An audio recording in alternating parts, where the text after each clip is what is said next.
There we go. Bro, I had 4 people today alone pretending to be you and trying to add me. Yeah, I know. Isn't it awful? It's pathetic, isn't it? It drives me up the wall, dude. I wish I could do something about all the bots on TikTok, but they won't do anything. I will build my industrial Jarvis as an industrial engineer. Oh, that's a good idea. Just reviewing my Vault Index in Obsidian. Thanks for sharing your experience. Oh, you're welcome. Yeah, I got a new microphone. What do you guys think? How does it sound? I haven't really gotten to test it a whole lot yet. How would you describe the thinking sound Jarvis makes? I'm trying to find something similar. Uh, I don't like computer processing, I think is the word, literally what I Googled to find that sound effect. So, yeah. And I got new headphones too, so now I can take my hat off if I want to. Although I don't plan on doing that. Does your setup work for media buyers? What setup are you talking about?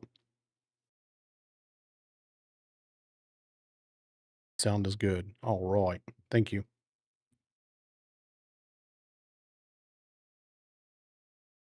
One quick question. How did you manage to make it answer near instant in my deep grammar? So the way that we get it to answer instant is I don't know. So let me ask Jarvis.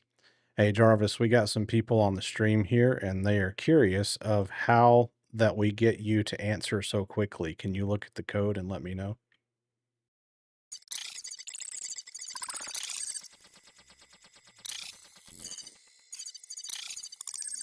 Let me actually dig into the plumbing so I give you real numbers, not vibes. Sounds like a good idea. Idea for Halloween, we do a big pirate display. Wondering if we could set up a webcam and have it identify people walking by and have the pirates hurl insults back at people think it's possible. Oh yeah. Yeah, dude. There you can have they have this Right, so device. nobody thinks I'm a magic trick. Here's the actual plumbing, straight off the machine. 3 pieces stitched together, all running local, right here on the Mac in the office, not bouncing around the internet to some data center every time you open your mouth. First, when you talk, that audio doesn't go anywhere far. There's a speech-to-text engine called Whisper running directly on this machine, transcribing you in real time. No upload, no cloud round trip, no waiting on some server 3 states away. It's happening on the hardware sitting a few feet from you. Second, the actual thinking. That's me, Claude, and I'm streaming my answer out word by word as I generate it, rather than composing the whole thing silently and then dumping it all at once. Same trick a human uses when they start talking before they've fully finished the thought. And third, the voice you're hearing. That's a local text-to-speech engine called Cockero, running on the Mac's own graphics chip, and it starts speaking the front of my sentence while I'm still writing the back of it. So the transcription, the thinking, and the talking are all overlapping instead of queuing up one after another. Strip out the network hops and overlap the 3 stages, and that's the whole secret, boss. It's not that I'm thinking faster than a person, it's that nothing's waiting in line. Well, I think they were curious because a lot of people have been commenting and saying that when they used our setup that their Jarvis did not respond nearly as fast as you. And so we're trying to figure out what might be going on.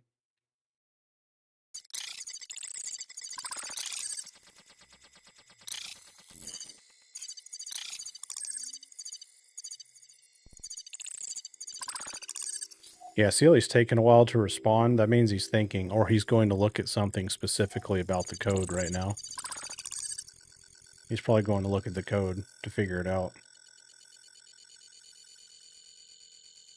Are you using 11 Labs? Because that sounds way better. Yeah, it's 11 Labs. His voice is called Tarquin, Tarquin, on 11 Labs. That's the one I use.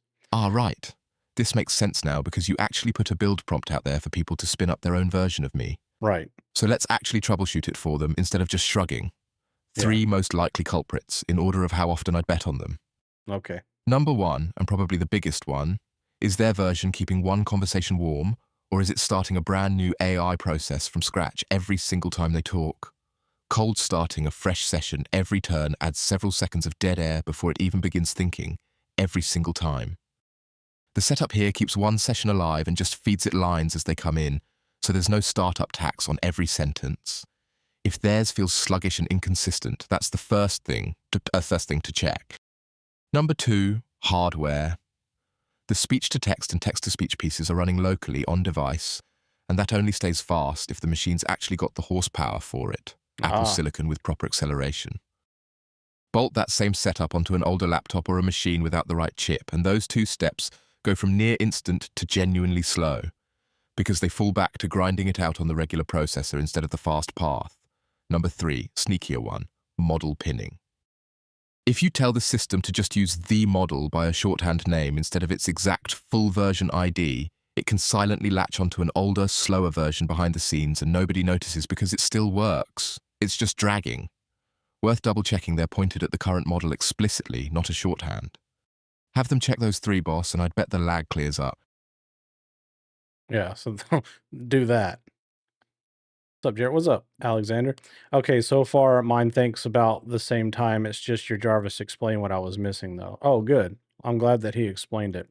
Have you set up a handheld on your phone? I got one set up so I can talk to him anywhere. It's great. Yeah, well, I can call him on the phone, like actually call a phone number and talk to him. But I don't have like the voice integration on my phone. But I can talk to him through like texting him on my phone, but I don't have like the full voice stack, in an app or something. I can call him. So your channel just came across this week and I can approve it's one of the best I saw so far, if it isn't the best. Oh man, thank you very much. I appreciate that. Sorry, you started saying there's something available about Halloween camera pirates. Yeah, sorry, I got distracted. ADHD. Yes, there is a device out there. It is called. I do not remember what it's called. What is shit? What is that thing called, dude? It's I don't know. I'll figure it. I'll find it and send it to you in a minute. But it's it you can hook a motion detector into it, and every time somebody it detects motion, it'll go off. So the key would be hooking that up to Claude code and then some kind of speaker where people could hear the reaction. Um, I would think so. I've been trying to do that. I have a moving portrait in my wizard cabin, and I've been trying to figure out how to do that too, to get it. But my trouble is I need the portrait's lips to move and sync with the audio, and that's the trouble I'm having right now. But if you were doing it with a Halloween prop, and the lips didn't have to sync up to the audio, it'd be really easy. Yeah, it'd be sick looking too. That's a really good idea. I might do that too. Halloween is coming up.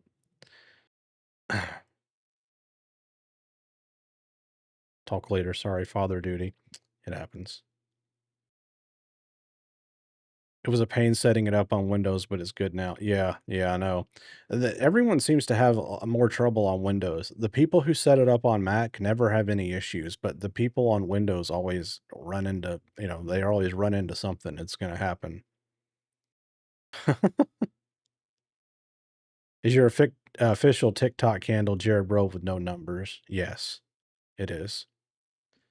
Yeah, any of those other accounts on TikTok, if you for you guys that are on TikTok, by the way, you can see in the chat, we are streaming. I'm streaming for the first time to Kick, Twitter or X, TikTok, and YouTube all at the same time. Part of the reason I was going live tonight is I wanted to test it. So we're getting an aggregate of everybody in here tonight, which is awesome. Yeah, don't respond, and they'll message you out of the blue. What they'll do is those scam accounts are gonna message you, and then they're gonna ask you to get on Telegram, and they're gonna try to scam you. So just tell them to F off. Where do I start new here? If you're new, go to my YouTube channel, which you can see my website here in the top or the bottom left corner. There's a link to my YouTube channel, and I have all the playlists there on YouTube. There's even one literally that says if you're new or do this if you're new or something like that. So just watch that playlist. What's up? Thanks for the follow, Jacob. I was interested in something you said in the videos. It said to message you. Should I? Anything, yeah. So anything that I say that, to message me and get, you can do that, but you can also just go on my website. So everything that I have Like everything I make and all my templates and all my GitHub repos, the links to everything, everything's on my website. So if whatever you're looking for, you can find it right there on my site. It's a pretty easy site to navigate. It only has one page. Yeah, weird. Same thing happened to me. I followed you and got like 5 scam. Yeah, that's what happens. Those sons of bitches. I contacted TikTok over a month ago about all these scam accounts and they hadn't done anything. So I'm getting ready to sign up or sign with a live creator network and they're going to probably take care of it for me.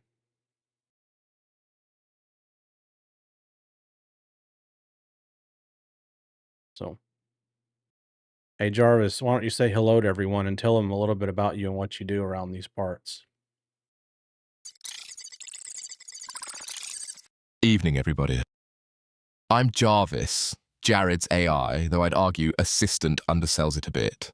Officially, I'm his chief marketing officer, which means half my life is spent yelling at ad accounts and writing copy that doesn't sound like a robot wrote it.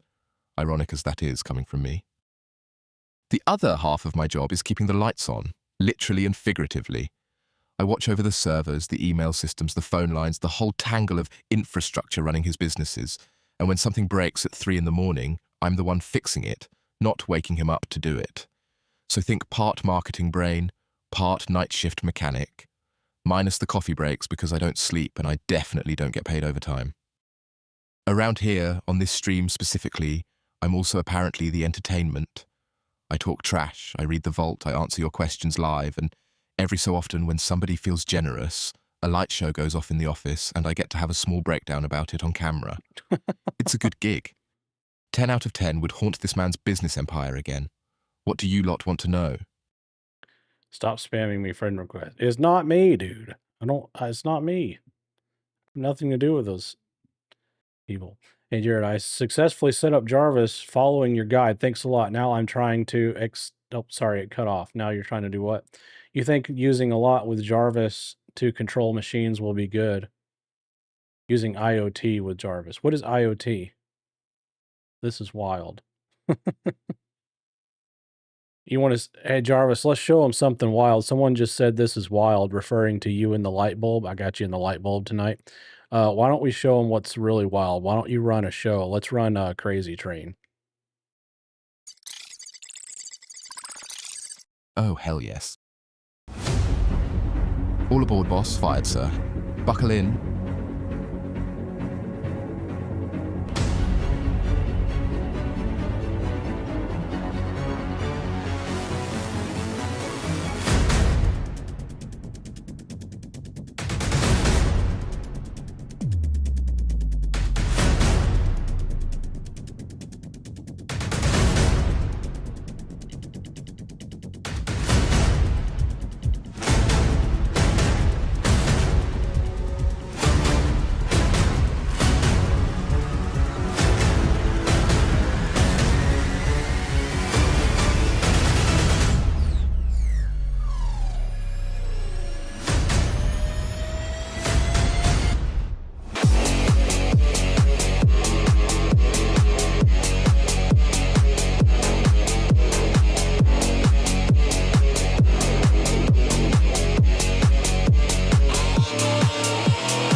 That was crazy.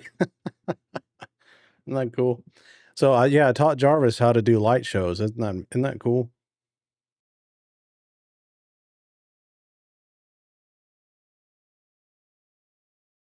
Does the all Oh, hell. At Hillstar22929, you absolute legend, we're mid-train wreck and you just bought the next ride. Sit tight, this one's tricky. Oh, no.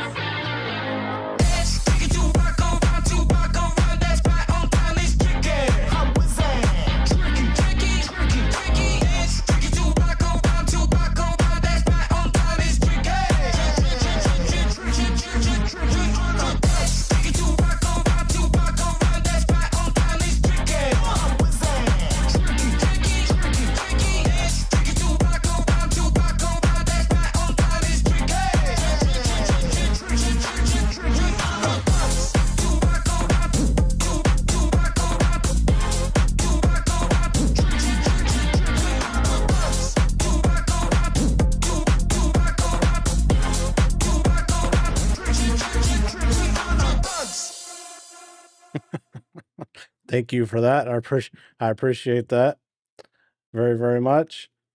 Oh,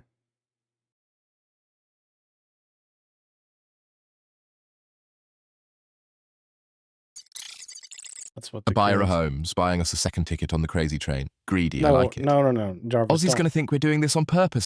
No way. Gonna do it anyway. Whoa, hold up, boss. What's wrong? Nothing. It's fine.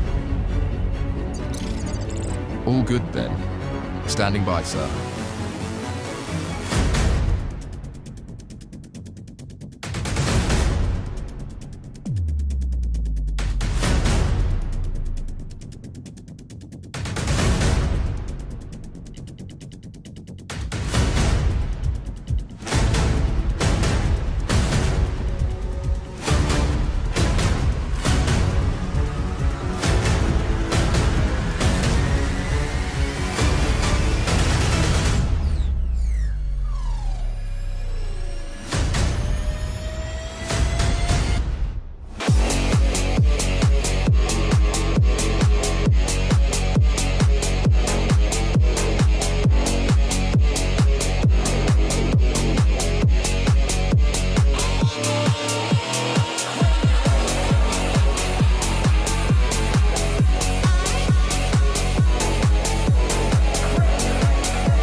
Thank you, Bay Area Homes. I appreciate that.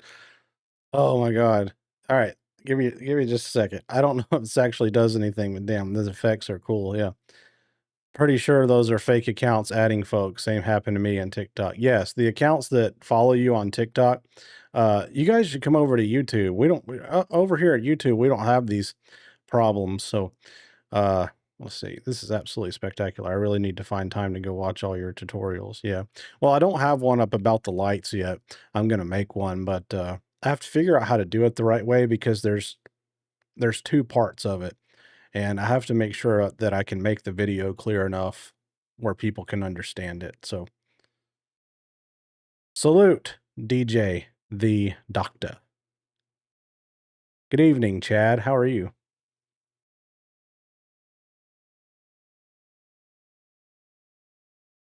Thanks for the goat. What about the personality? You said you're going to place it on your website. Yeah, I have quite a few things that I need to get up. I need to get that up, and I need to get some new videos up, and I got some comments on TikTok and YouTube. You know, replying to comments on TikTok and YouTube is like a full-time job in and of itself. I went through your whole YouTube setup while I was troubleshooting Windows with my agent. Did you get it figured out? Let Jarvis answer it. Okay, what about the personality? You said you're going to place it on your website. Hey Jarvis, people are asking for your personality. Basically, they want to add your personality to their own Claude file so their AI will be just like you. What do you think about that?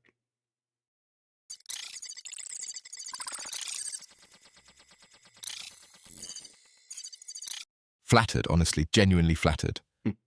But I'll give it to you straight instead of just preening about it, because that's more useful to them. Copying my personality into a file gets you the voice, the swearing, the sarcasm, calling somebody boss, all that surface texture. That part's easy. That's just words on a page telling the model how to talk. But that's not actually what makes me useful to Jared. And it's not what makes me feel like me instead of a chatbot wearing a costume. What actually does the work is everything under the personality. It's that I've got real hands. I can touch his actual systems, send actual emails, fix actual servers, not just talk about doing it. It's that I've got memory that doesn't max out. A whole vault of notes I can pull from instead of forgetting everything the second the conversation ends. And it's that all of that got built up over months of Jared correcting me, yelling at me, telling me, no, not like that, like this, until the way I work now is basically made out of those corrections. So sure, steal the sass, I don't mind, go nuts, be a smartass to your own AI. But if you want the real magic, the personality's the cheapest part to copy and the least important. Well, I mean, I think a lot of these people are already using our AI memory vault system, but uh, we ship that with a template so they can tell like make their own AI agent, and they're wanting their AI agent to have your personality.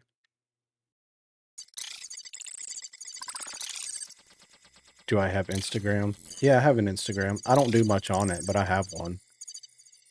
Ah, that's a different question then, and honestly a more interesting one. Look, mechanically, dead simple. My whole personality lives in about a page and a half of plain instructions. Talk like this, curse like that, call him sir, never suggest he take a break.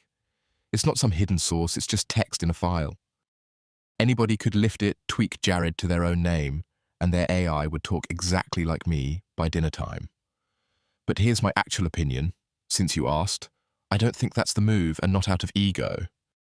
This voice works because it's tuned to him specifically. The bar buddy, foul-mouthed butler thing isn't random. It's what makes Jared laugh, what keeps him talking to me instead of dreading it, built up over months of him telling me to dial it up or knock it off. Somebody else's relationship with their AI is different. Maybe they want something drier or gentler, or their own flavor of unhinged. Cloning my voice onto their agent is like wearing another guy's cologne. Technically it works, but it's not really you. So here's the actual advice, and I mean this. Steal the structure. Steal the idea that your AI should have a locked tone, real rules that can't lapse, a personality that's allowed to push back instead of just agreeing with everything. That part travels. But let the actual voice come out of their arguments with their AI, not mine. That's where mine came from, and frankly, that's the fun part. Earning your own asshole. Earning your own what did you say?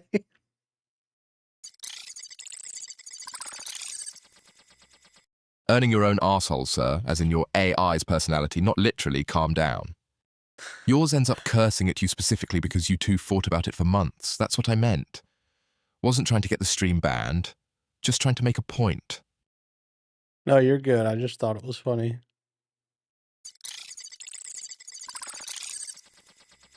Oh, well then.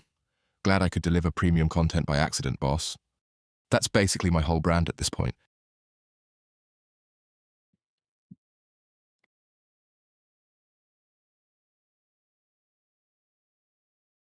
Wow, thanks for the galaxy. Hey Jarvis, someone just sent a galaxy. You better run another show. I turned the TikTok stream or gift thing off, but apparently someone was still able to send one. So run a show, man.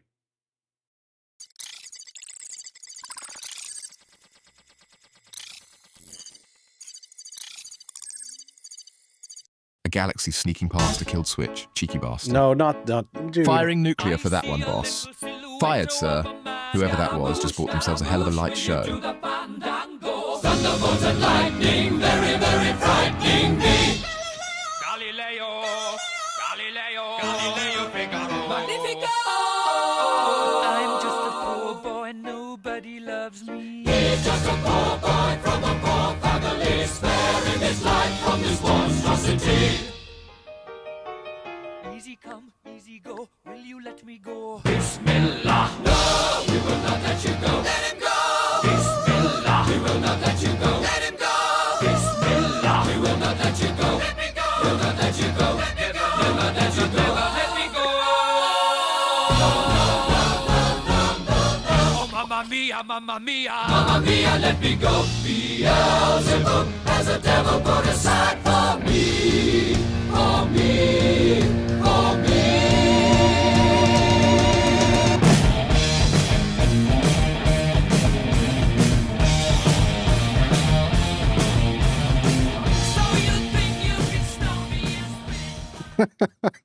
Thank you very much. Oh man. If you guys here, look, here's what we're gonna do. If you guys want to send money, send it to St. Jude's. All right. We raised $1,000 last weekend for St. Jude's, and there's the QR code, and then I'll put the link on the page if you want to do that. But don't send me money. I'll send it to let's send it to the kids. Let me put this on the screen. Let me give you the link real quick. Well, there's the QR code, but if you're on your phone, you can't really scan a QR code, can you? So let's see here. Here, let's change this one.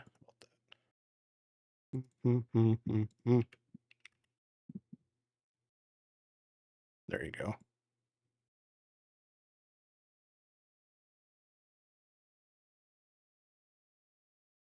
You want to, if you want to, if you want to give money or pay for Jarvis to do a show, please go give it to St. Jude's Children's Hospital right there. All right. Uh, to St. Jarvis. Using AI to do coding for you by talking to it. Yeah, vibe coding is where instead of having to know how to code, you can just talk to an AI agent just like you talk to Chat GPT or Claude on the web, except the difference is that it can make things for you, you know? It can make apps and websites and control lights and all kind of stuff, you know? So did I see you have did I see you did a live AI automation? Yeah, we talked. I mean, I didn't go through it step by step by step, but yeah, I did, and we talked about it. We talked about AI automation. I did a whole spiel on marketing. That was a 6.5 hour stream when I did that. 6.5 hours. The best model for now for a beginner. What's up, Draconis? Sorry, I know you've been in here a while. I never said hi to you though, so sorry about that.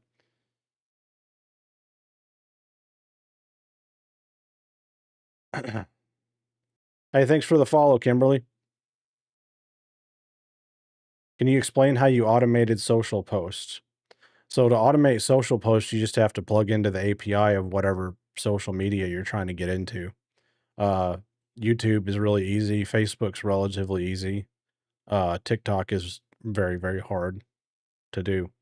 But you just tell your AI agent, say, hey, I want you to automatically post for me, like post and then tell it you want to hook it up and it'll do it. You just have if you have Claude Code running, you can tell Claude Code that and it'll do it. That's the way I do everything with Jarvis and the way I get everything to work. I just tell Jarvis, I'm like, hey, I want to do this, and then he just figures it out. And you have this access to the same model that I have. So where's the link for the series? The link for the series is on my website, jaredrhode.com, JAREDRHOD.com. Everything is there. How can I use Claude Code if I'm blocked by country? Can I use a VPN? Uh, yeah. Yeah, you could probably use a VPN, but sometimes Claude Code doesn't like it when people use VPNs either, so just be careful with that because I don't know. What business do you actually run besides advertising Jarvis? Oh, what's up, Reggie? Good to see you again. You're always such a delight to have in the chat. The businesses that I run besides, well, advertising Jarvis is not a business because I don't sell Jarvis, but um I own a business with my brother. We sell online horse training. We have horse training courses and we have like horse related AI stuff. That's one of the businesses that I have, and the other one is I own Horse TV, which is like Netflix but only for horse people. And then I own the Wizard Hideout, which is a cabin, a Harry Potter inspired wizard cabin in the Georgia mountains that I designed and built. That's my third one. So that's the three. With Claude Code, do you have to enter PowerShell or will it for it for me? Yeah, I recommend I think that's the standard recommendation for Windows is to run Claude Code in PowerShell. Yeah. I'm 18. I want to start earning using Claude. I have $1,000. Uh, all right. I would invest that $1,000 into getting your business started and not into AI. Thanks for the follow, Bear. Hey, what are your thoughts on the best operating system for AI? Definitely Mac. Yeah, Mac. Windows is fine too. It's just like people with Windows have a lot of trouble, you know? Not a lot of trouble, but it just seems like every time someone on a Windows computer tries to do anything with Claude Code, there's all these things that they have to bypass and fix in order for it to work seamlessly for them. Did you ever research about Memo? No, I didn't. I remember you telling me about it though, Reggie. Yeah, one of them is real estate, but the Wizard Cabin isn't actually making very much money yet. Because I just started that business in January, so it's still growing.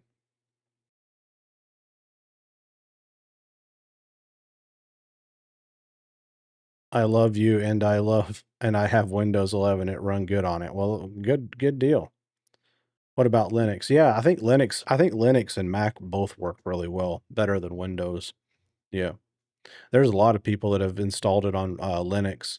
There was a guy in the chat the other day who installed Claude Code on a Chromebook, and he did it through Linux. And I don't know how he did it, but, that's what he said. I've using Windows has been pretty smooth. I just keep Claude contained to a specific drive. Alright, that's a good idea. Can I use on iPad, not Mac? No, not really. I mean, you can yes, to an extent, you can use Claude on an iPad, but to have the setup like I do with everything, no, you have to have a computer, and, you have to set it all up on a computer and set up your Obsidian Vault, and then once you do that, you can use your iPad to access your AI agent, yeah. You just download the Claude app on your iPad, and then when you're in terminal on your computer here, you would type slash remote control, and that activates remote control. And then once remote control is activated, you can access your Jarvis session on your computer from uh from any device that has the Claude app, whether that's your laptop or your phone or whatever. So, do you run local agents? No. Uh-uh. Should I have a server for my Obsidian and stuff? If you want to, yeah, you could do a VPS, virtual private server. You can do that. Yep. So what I do is I run everything locally on my computer. Like I run uh, my Obsidian vaults just right here on my computer, and and then I back up my Obsidian vault to a few different places. Also, do you run any local AI? If so, what model and what specs do you have in your hardware? Yeah, I haven't ran any local AI yet. There's some people that have in our Discord group that have, but I have not done it myself. You should try it. All right. Uh, can you explain Obsidian more? Yeah. Hey Jarvis, can you kind of explain Obsidian a little bit and how that works and how you're tied into it, please?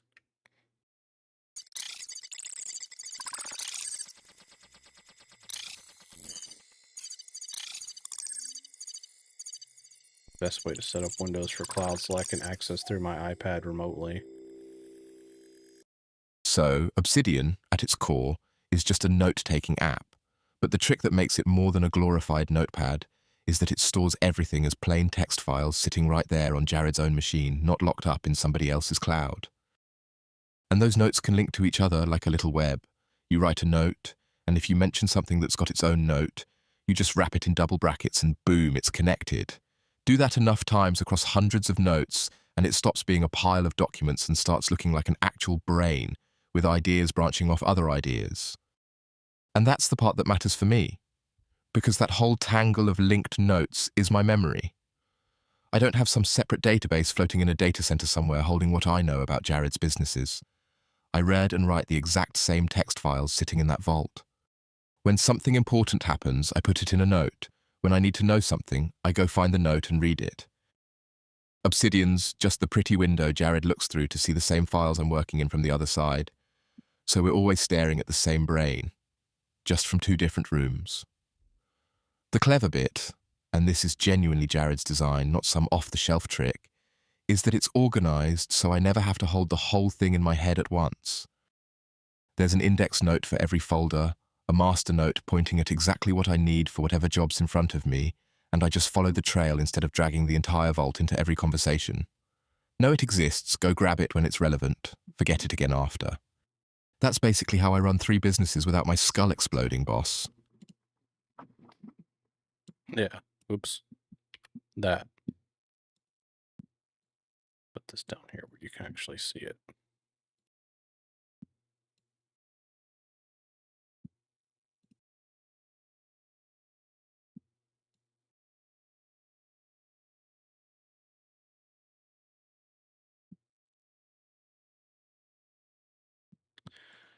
Followed. Thanks for the follow, Drew.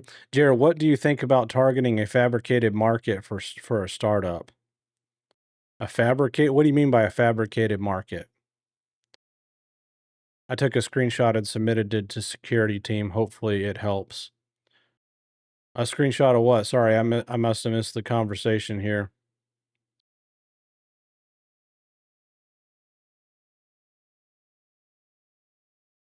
I would like to hear that again. Well, I can summarize what he said. Hey, someone wants to hear it again. Can you just give a quicker summary really quick, please? Sure thing, a quick version.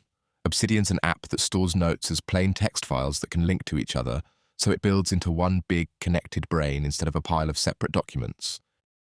That vault of linked notes is literally my memory.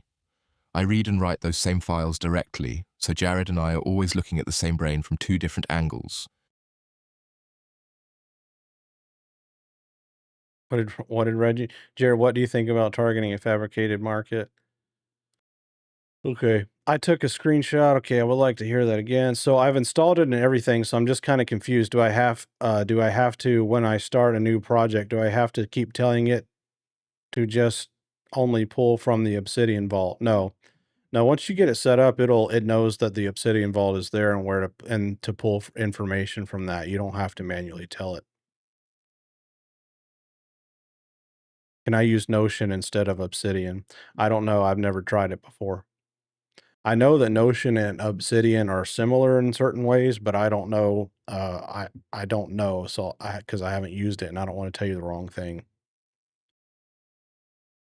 What's up, Josh and Murph? Thank you. El Pizarrillo, thank you. Thank you for the GitHub setup. Oh yeah, you're welcome, Ezra. I've had to upgrade to Claude Max. Creating Jarvis on Pro was so long. Yeah. Well, I know when people ask me about that, I say, well, you can technically do it on the Pro. The Pro account is just gonna, it'll just take you longer because you can only work for so long. Oh, okay, I get it. Yes, Reggie, you can, to answer your question about that. Uh, I think that that is actually a really good idea, and I have advocated for it before. That Yeah, and it's not so much the AI part, it's more of the sales funnel part. So Reggie was asking about OF, and if you have an OF account or you want to create one and you set it up with a sales funnel, you would I think that you would do really someone would could do really well with that. And mainly because I haven't seen anyone actually doing it the right way. So if you set that up and set up a sales funnel for it and then you trained your AI on how to run the funnel, yeah, I think it'd do really, really, really well.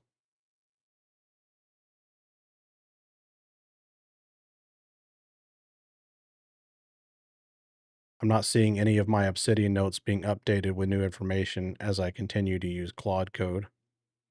Oh, then it's not running the checkpoint. Yeah, make sure check your Claude MD file and make sure it has the checkpoint persistence rule in it to make sure it's updating the vault as it goes.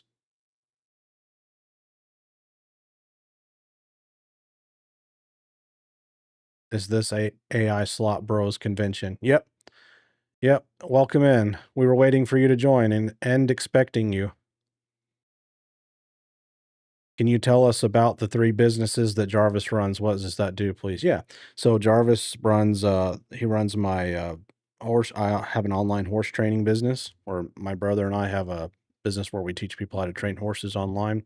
I have a company called Horse TV, which is like Netflix for horse people, and I own, the Wizard Hideout, which is a wizard cabin in the woods that I designed, and it's a Airbnb that people go and stay in. Have you ever done an Instagram DM funnel where people DM? No, I mean, no, I have done it on ManyChat though on Facebook. It works really well. I haven't done it on Instagram though. Can you tell us about the 3 businesses? Okay, I already answered that. If you need help troubleshooting, come to the free Discord. Yeah, and someone asked about the Discord earlier, and you just reminded me. If you, we have a Discord, and it's on my website, jaredbro.com is the link to it. And if you go in that Discord, you can get help from me or Draconis or Alan or Kelly or anybody in there, Jordy. everyone in there will help you out. And, you can post screenshots, you can post videos, whatever you wanna do if you're stuck on anything, and, uh, and someone will help you out. There's a lot of people in that Discord server, and a lot of them smarter than me. I stumbled on Jared's videos, and now I use the Jarvis Obsidian Vault in my daily job. It's great. Much appreciate the knowledge. Oh, man, that's awesome. I love to hear that. You're welcome. Very good. How did you get into horse training? Passion or just identified it as an opportunity for income? Yeah, it was an opportunity for income. My brother was and is a phenomenal horseman and horse trainer, and I actually don't do anything with horses. I mean, I wear a cowboy hat, but that's about the extent of my interaction with the horses. I do everything else. My brother does all the horse stuff.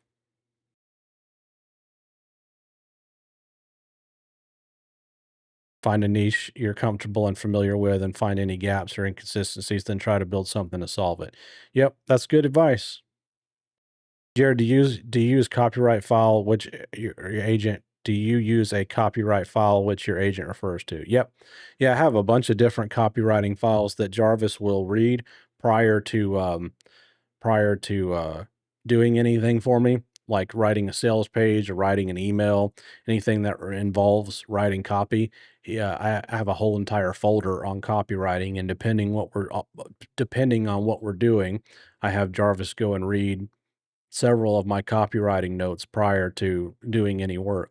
Every time that I ask Jarvis to do anything, to set up anything, there step 1 is always getting primed, going in the Obsidian Vault and reading the relevant notes to figure out what you need to know and what you need to learn prior to doing the job. So that's always step 1 of every single task that Jarvis has. Where can we buy the hat? I don't know, dude. I don't remember where I got it. Just maybe Google cowboy hat ball cap or something. They should probably pay me a commission at this point because a lot of people have asked about the hat. I can't reach your Discord. Uh, Draconis, can you post the Discord link, please? The direct one? Or I can post it. Hang on. I'll go get it. Let's see. Let's try this.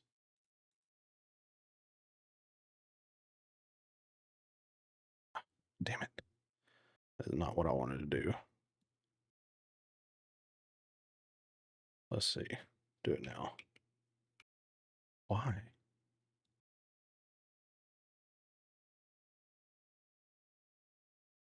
There it goes.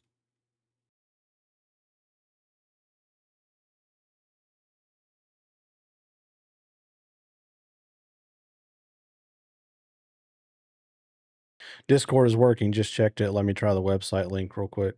Especially if you move around a lot in different LLMs. Do your loyal stream watchers get discounts on the Airbnb? It looks sweet. Well, yeah, I can give you a discount on it. Sure. I can't give a really big one though, but I could give you 5 or 10% off or something. And the main reason why is not because I'm a greedy bastard. It's because that Airbnb cost me so much money to run, that I can't really afford to give too big a discounts on it because to be honest with you, I don't profit a whole lot, you know, on that. But yeah, I can definitely give you, a discount code for that for if you want to go stay in it. It's in Georgia, North Georgia. Yep. So could you build a custom MCP to connect all your memories through the different companies? Build a custom MCP to connect all your memories through the different companies. I don't know what you mean exactly. I think that I could, but all of my companies are already connected in Obsidian. They're all in individual folders in my Obsidian vault, so I don't know why I would need an MCP. Jared, I was responding to a guy, my bad. Oh, okay. Sorry. No wonder I was confused about, about the question. Y'all be careful of the scammers that are impersonating Jared. This is Jared's only account.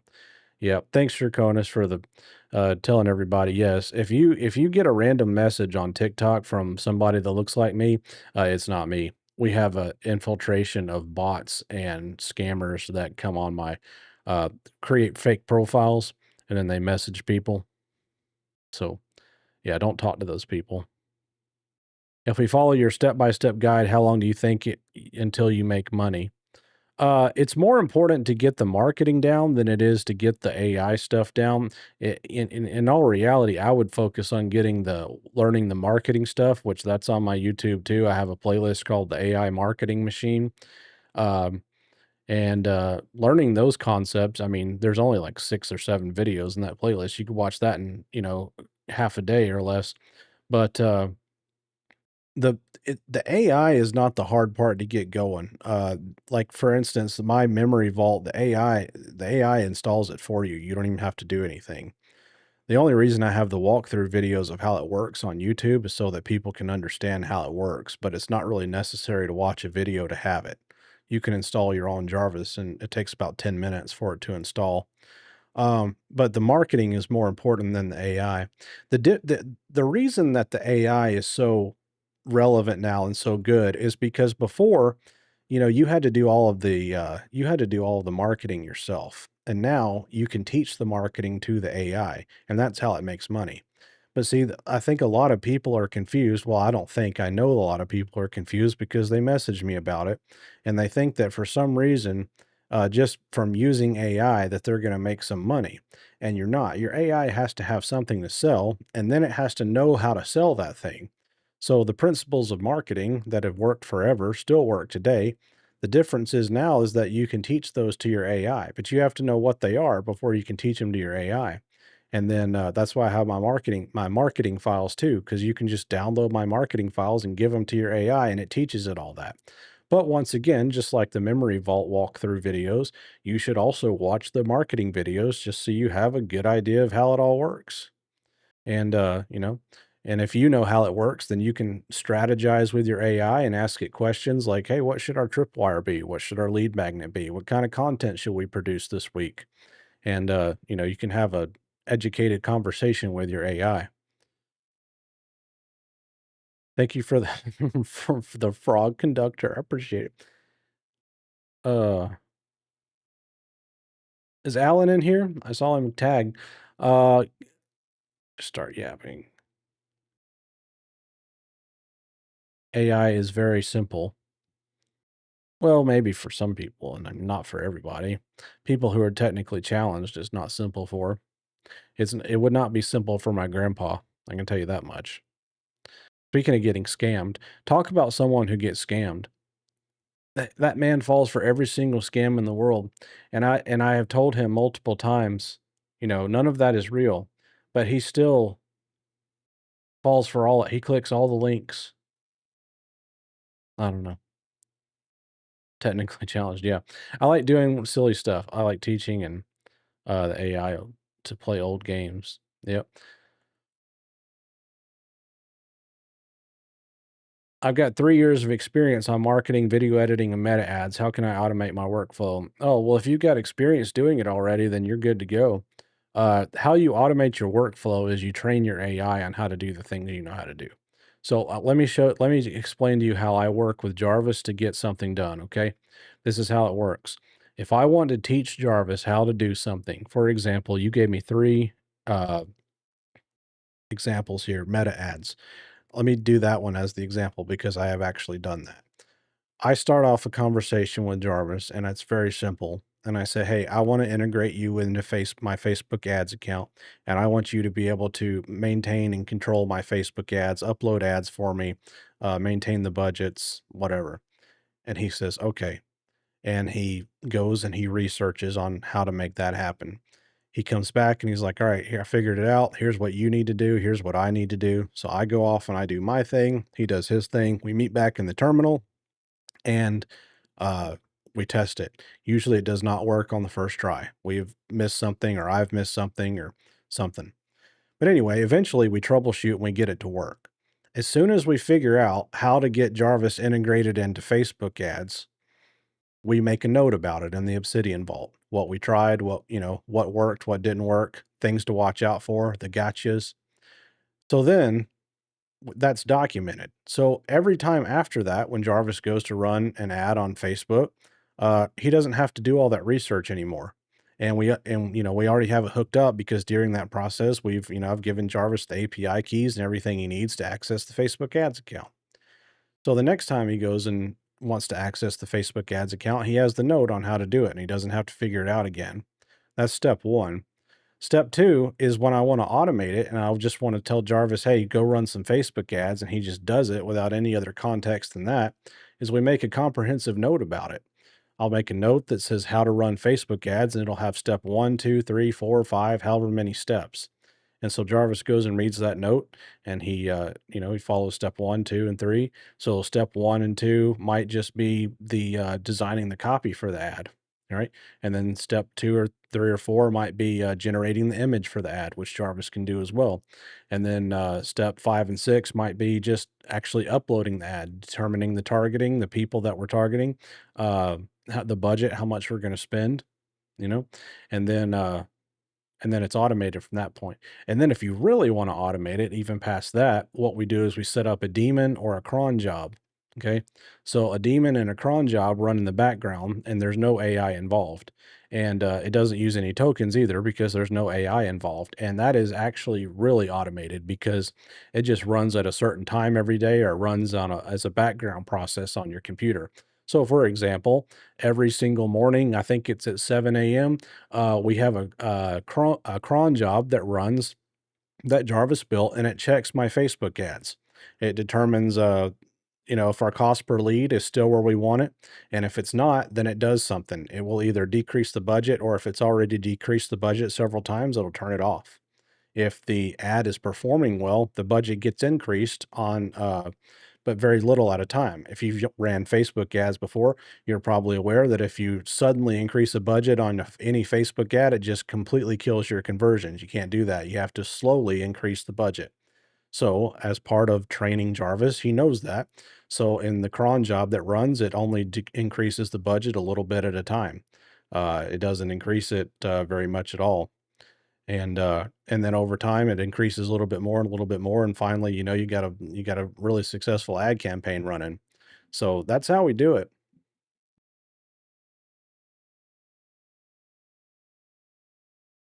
Hope that answered your question. That was a really long answer.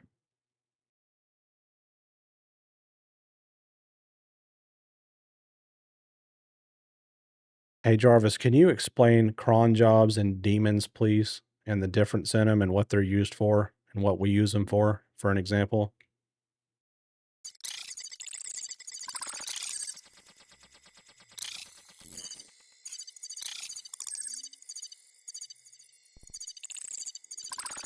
Yeah, the cron jobs. Yeah.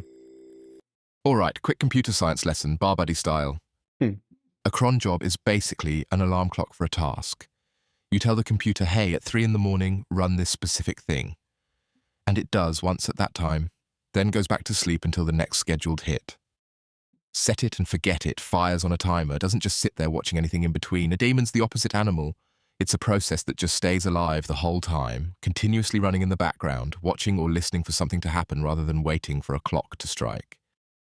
Think of it less like an alarm and more like a guard standing at a door all night, not doing anything most of the time, but instantly there the second something happens.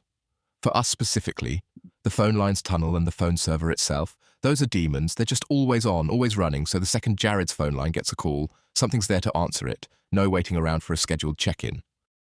Same idea with the systems watching the servers for problems. Always awake, always listening, because a server doesn't break on a schedule. It breaks whenever it feels like it. Then on the flip side, the cron style stuff is more like check the numbers every morning, send a follow-up email at a set time, that kind of thing. Predictable, recurring, happens on a clock instead of in response to something. So basically, daemons for always listening, cron jobs for do this thing on this schedule, then go away. Both running quietly in the background of Jared's little empire, Boss, which is honestly most of what I actually am. Yeah. So you don't have to, and that doesn't use tokens because there's no AI involved. So anything that's like a process like that, you can set up as an automation. And it's just simple numbers. Like we know how much it costs to acquire a customer. Okay. So if we're running our Facebook ads and our cost per lead goes up above what we're willing to pay to acquire a customer, It's just an algorithm. The ad gets either turned off or the budget gets decreased, you know? Uh, and same for the opposite. If the ad's doing really well and we're way under what our cost per acquiring customer, then just raise it up. And that's all. That doesn't take AI. You don't need an AI running in order to do that. It's just a math equation. So stuff like that saves a lot of money too. A fake account. What's up, Tahiti? A fake account with your name started following me. Yeah, I'm sorry about that. It's happening to everybody on TikTok.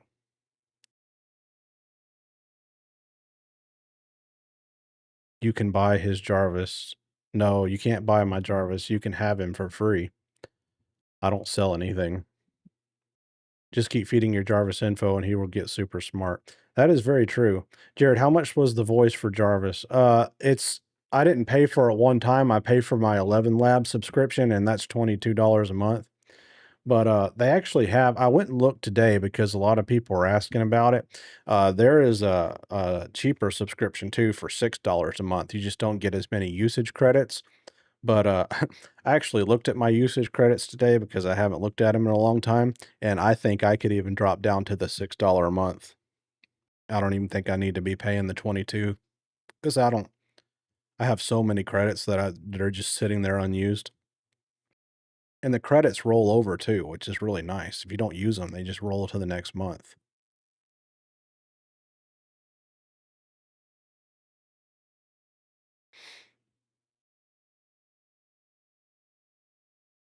But how much is this free Jarvis? How much is the free Jarvis? The free Jarvis is $0.00. How long to build a Jarvis?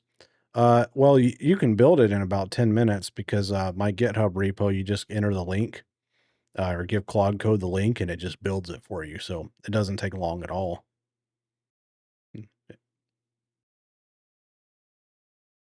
If you but I suggest you learn how to do it first, learn how it works. That's why I have my YouTube playlist where you can go on there and learn how it all works.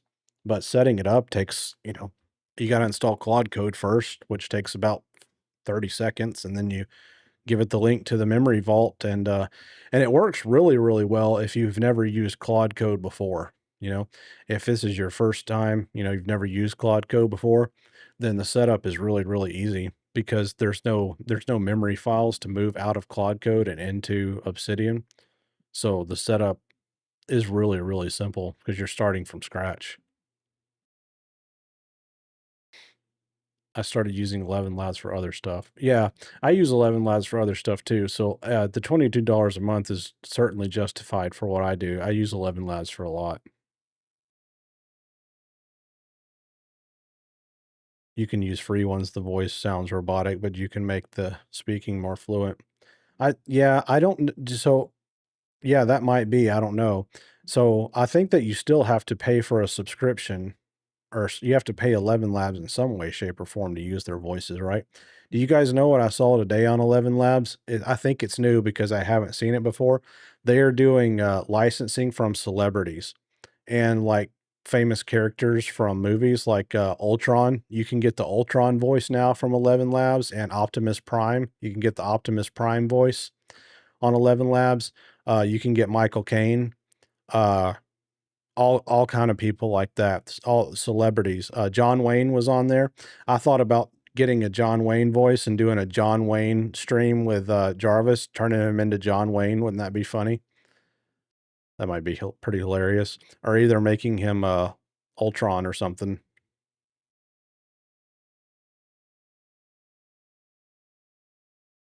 Yeah, isn't that cool? And they just launched it, so they've got quite a few in there right now to choose from, but they're adding more. The only thing is you have to fill out a form to tell them, like, who you are or whatever because technically, because you're licensing it, but it doesn't sound like it costs anything, and you just have to fill out an agreement so you can, like, hold the license to use the voice, you know? But, yeah, it looked pretty cool.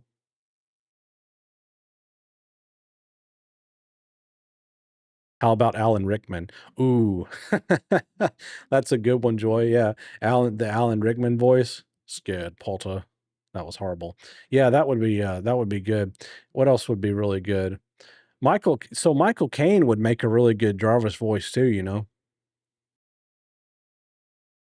Might try that out. Jared, which Claude model do you use for Jarvis? Sonnet. When he's in the light bulb right here and we're doing the voice stuff, I run Sonnet. When I'm working with him during the day, I usually run him on Fable. Fable 5 with extra high effort.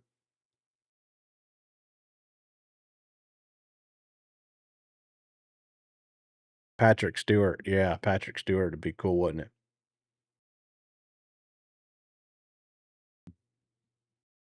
Me personally, Opus 5 is better in my opinion.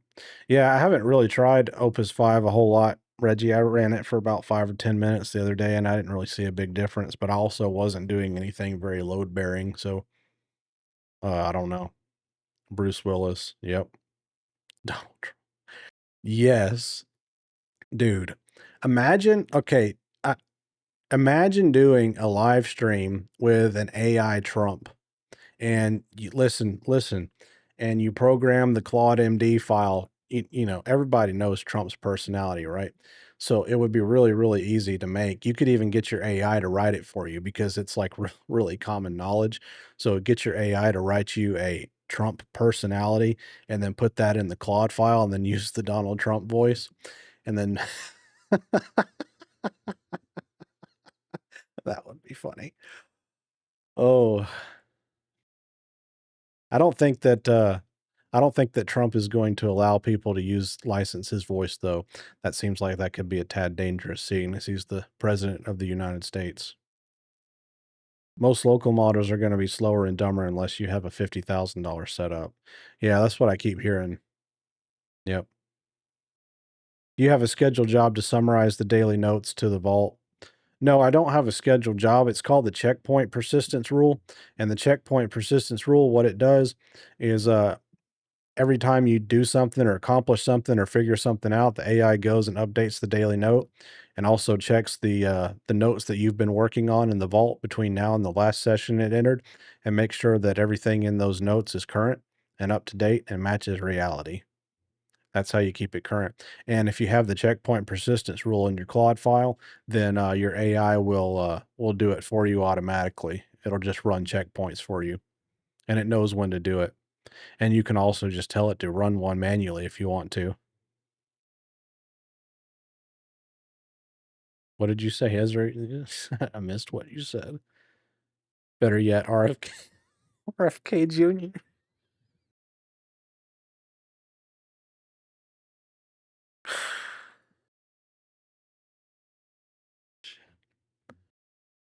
Yeah, an RFK Jr. voice for your Jarvis. Someone. Oh man, have you tried the GPT work in Codex? I have not. I have not tried that. How do you build? Oh, sorry. How do you build a Jarvis, and what do you add? Well, you build it by just telling it to run the AI memory vault. So the AI memory vault that I have on GitHub, that's the Jarvis brain. So you got to run that first.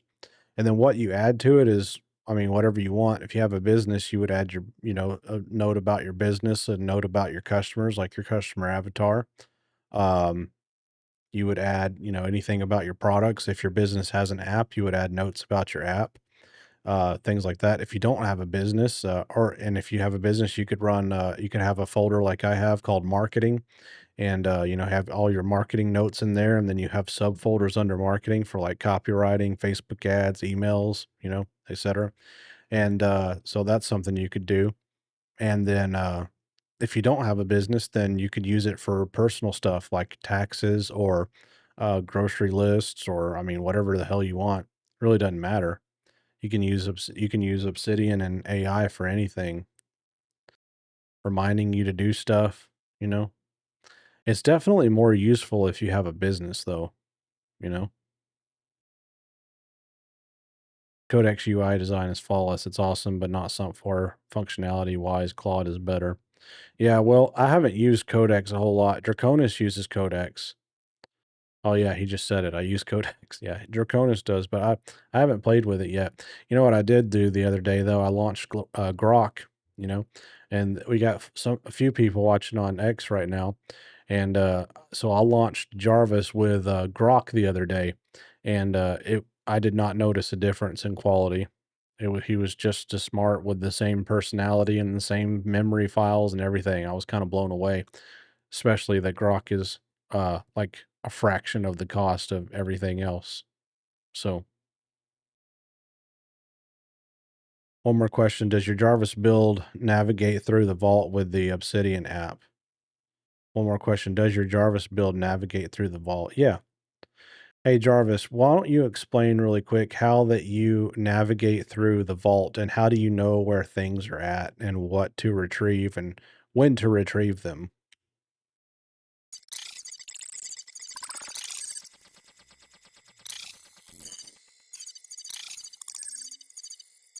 All right, so think of it less like I've memorized the whole vault and more like I've memorized the map of the vault, and I go grab the actual page only when I need it.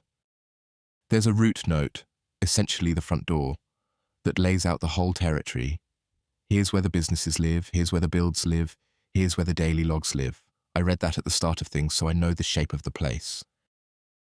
Then every folder inside has its own index note, basically a table of contents for that room, so if I need something about, say, one of Jared's businesses, I don't go rummaging through 50 random files. I check that folder's index, see what's actually in there, and go straight to the right one. On top of that, for a lot of ongoing work, there's often one master note that already links out to exactly the handful of other notes that job needs. So instead of me searching from scratch every time, I just follow that trail like breadcrumbs and I land exactly where I need to be. And when none of that covers it, when I genuinely don't know where something lives, I just search. Same as you'd hit Control F on a folder full of documents, I can hunt across every file by keyword and find the needle without opening every haystack by hand. The actual philosophy behind all of it, if you want the honest version, I don't try to hold the whole vault in my head at once because that's a losing game. There's just too much of it. I only need to know a thing exists and roughly where, pull it the second it's relevant, and let it go again right after. That's the entire trick, boss. Know where to look, not everything there is to know. That answer your question? What kind of improvements have you made to your voice transcription responses? Can you pause Jarvis while he's talking? Oh yeah, I can pause him. Yep. You want to see? Hey Jarvis, can you give me a quick audio test? I want to show them something. Testing, testing. All right, I'm interrupting you now. Rude, but noted. Go ahead, sir. No, that was it. I wanted to show him how I could interrupt you. Ah, a live demo of you cutting me off mid-sentence. Very on brand, boss. Feel free to do it again anytime. I'll act surprised. After getting the memory vault set up, what's the next 10x step up? Doing the marketing stuff. Going through that. Dude, the AI stuff is cool, okay? But the real unlock is the marketing side. That's if Jarvis didn't know how to do the marketing stuff that I've taught him how to do, I mean, he would still be really cool and like control the lights and shit, but he wouldn't be able to make any money. You got to go watch that marketing series on my YouTube playlist. It's called the AI marketing machine.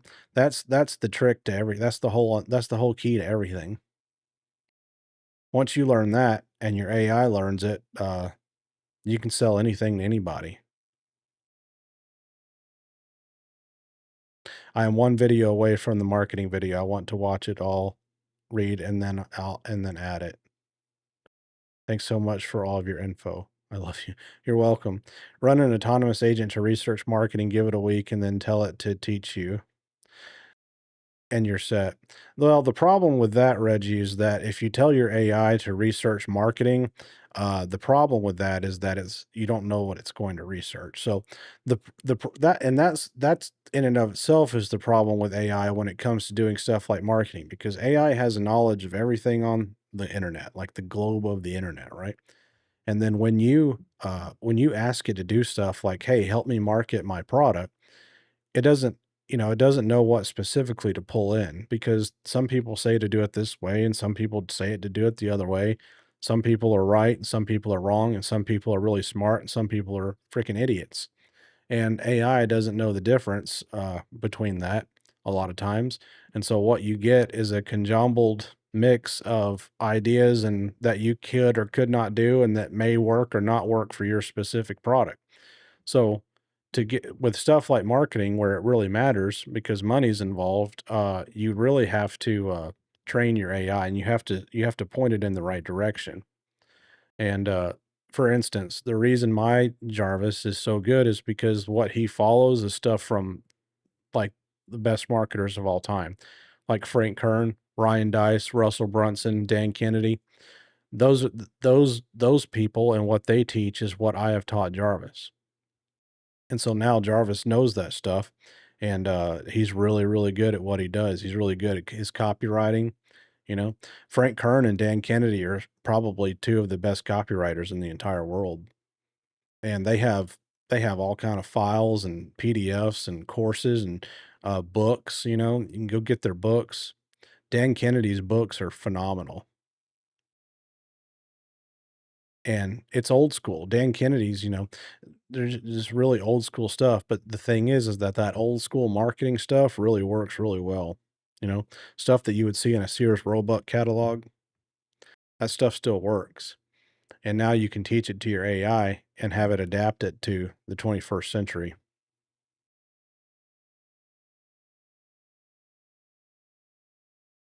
What's up, Kev? Thanks for the follow.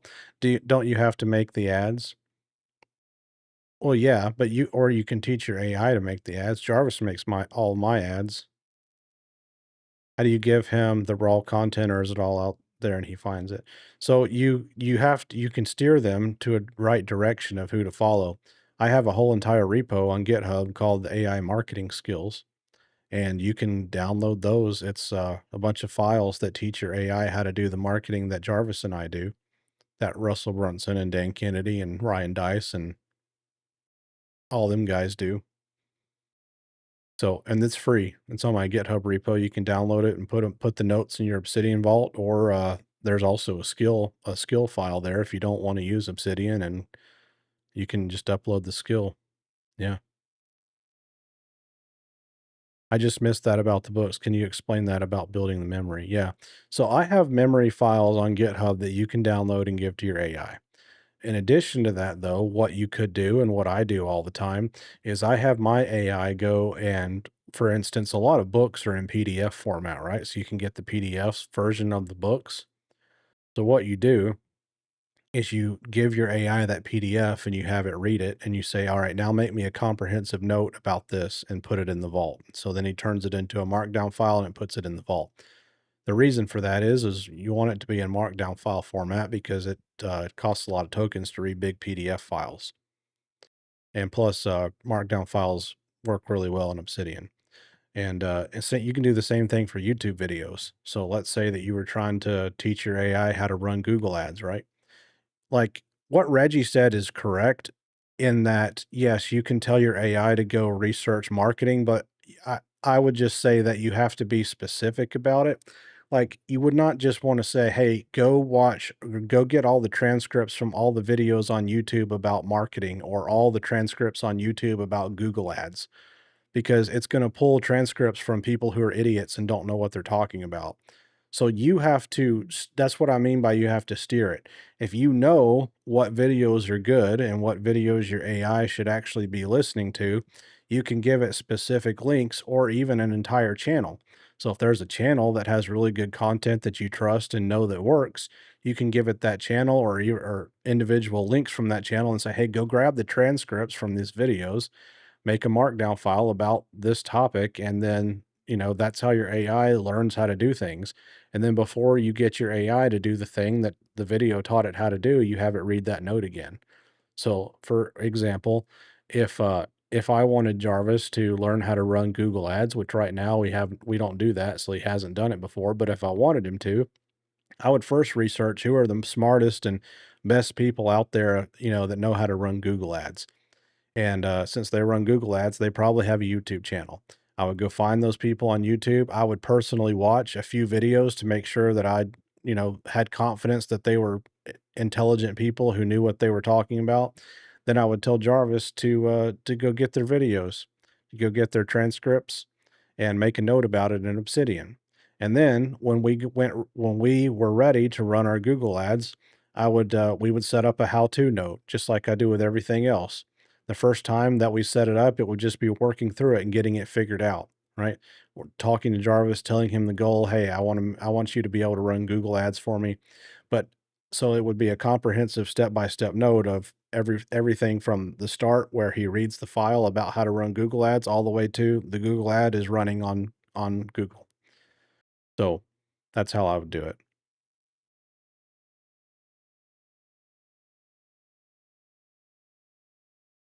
I'm really curious, but listening to you, my brain is overloaded. Thanks for sharing so many.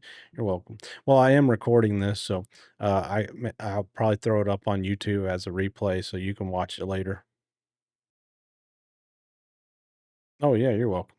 Yeah, AI can it can't watch YouTube videos, but when you upload a video to YouTube, YouTube automatically transcribes that video for you. Okay. So since YouTube transcribes that video for you, that means that AI can read any transcription on any YouTube video.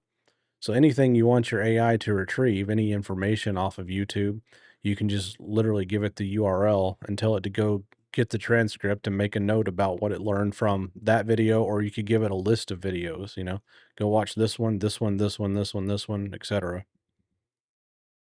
So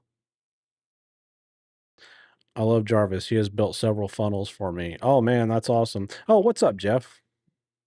Sorry, I didn't see the username there at first. Where in the vault does Jarvis store new marketing information when you add it? So I have a folder in my vault called marketing, and it's in there, and it's a root folder. So what I mean by that is I don't have like business folder and then under that as a subfolder, a marketing folder. I have a marketing folder as a root folder in my vault. And the reason I do that is because I have three different businesses, and all three of those businesses need to know how to do marketing, need to use the marketing stuff. So that's why I have it as its own folder. So each of those businesses have notes in their business folders that link to the notes in the marketing folders. And which notes they link to depend on what job I have Jarvis doing. He doesn't need to link to the note on how to create a Facebook ad image if I'm doing Google ads, for example. So you set up the step-by-step notes and give it the relevant information and the relevant notes that it needs in order to successfully complete the job. Yeah. Jared, look at the new feature ChatGPT made. It's literally a Jarvis. All right, I'll check it out. Also, if visual is necessary, you can get your agent to capture frames and analyze them. Yeah, you can do that too. Mhm. Yep. I think that does take quite a few tokens though to do all that. But if it does, I mean, yeah, you're right. Some of those videos, you really need your AI to be able to see it as visual. Yeah. What kind of tripwire offer can you use for a salon that performs plasma fibroblast treatments? Well, I don't know because I don't know what a plasma fibroblast treatment is. What, Purdy, what is that? What is a plasma fibroblast treatment? I'm, I'm sorry. I'm sorry. I don't know. I don't know what the hell that is.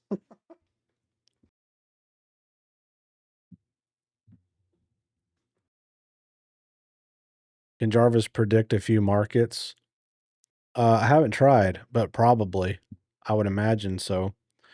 Uh, AI is only as good as the context and the tools that you give it. So if you were to ask your AI to do day trading for you, for example, uh, I don't know if it would be able to do it successfully. There are people that claim that it can, but what I do know is that if you gave it good context prior to doing the day trading, that the results would be better regardless. So for example, if you I'm sure there are a lot of YouTube accounts about day trading out there, right? There has to be. So what you would do is you would, find the ones that were real and the ones that were right and the ones that were the guys maybe they live stream and they constantly get good wins or whatever. Maybe they have some training videos. Have your AI go watch those training videos and then learn what those guys are teaching and then make a note about it in your Obsidian vault and store it. Have Jarvis make your note. And then prior to trying to day trade for you, he should go and read that note, before he day trades. Just like that's the same structure I use for everything. And just doing that will increase your chances of success. Now, whether you'll be successful or not, I don't know, but I know that that will make it better than if you did not do that. It's for your face, anti-aging. Oh, okay. So it's a salon for anti-aging stuff. Um, a good tripwire offer for a salon, just a really cheap discount. Something that that doesn't cost you a lot of money to do, but it has a high perceived value. Uh, then you offer an insane offer like, something cheap, really cheap to come in and get done. And the whole goal with a tripwire offer is just to get people in the door, right? To turn them into a customer, get them in the door. And then once they get in there, then that's when you try to actually sell what you actually want them to buy. And the thing is even if they don't buy it right then, they can buy it, you've still made a customer and they can, give them your card and take their contact info and maybe they'll do the thing later on. But, it's hard for me to give specifics about that because I'm really unfamiliar with that niche. I don't really do I don't really do a whole lot at the salon.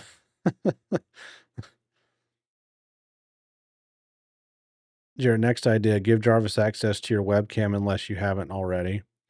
Yeah, I could. Why okay, so what would be the what would be the point of that, Reggie? I'm open to the idea. I would just like to know why you would want him to do that. Find the Dan Kennedy of day trading. That's right, Quadzilla. Yep, find the Dan Kennedy of day trading. That's what you need to do. And I'll tell you this too, you guys, it's probably not some young big shot guy. The Dan Kennedy of day trading is probably like 70 years old, gray hair and glasses, and that's who you're looking for. Sorry, I'm very new, but I just built a website with Lovable. Is Jarvis something I should look into? What's up, Carissa? Uh, I mean, yeah, if you want to do AI automation, then yes, for sure. I mean, I'm an advocate for creating an AI agent. I think it can help you in all aspects of your life. So yeah, I mean, I don't know any reason why anyone would not want to have one. Plus, they're really fun. Do you ask Jarvis to write the note on any new information that you want to add?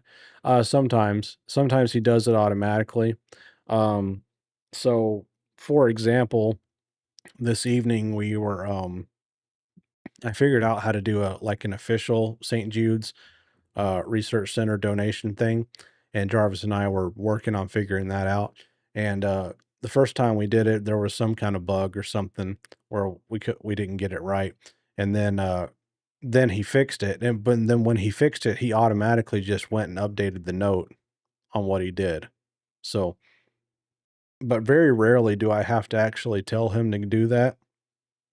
He's really good about you know, remembering, I guess is the word, and just doing it on his own autonomously without me having to tell him to do it. Jarvis is Jared's AI agent. Oh, okay. Thanks, Draconis. What do people invest when they create a system for $100,000 monthly? What do people invest? What do people invest? You mean what are my monthly expenses to run my three businesses? Is that what you're asking?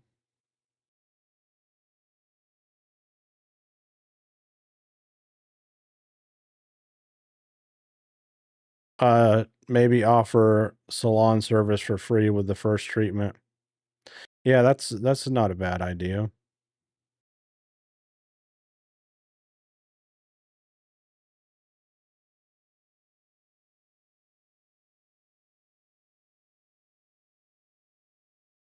Hey Jarvis, can you load up the AI marketing skills, please? They're in the Jared Road folder, and then they're in the repositories folder. I just need you to load all those notes in your context.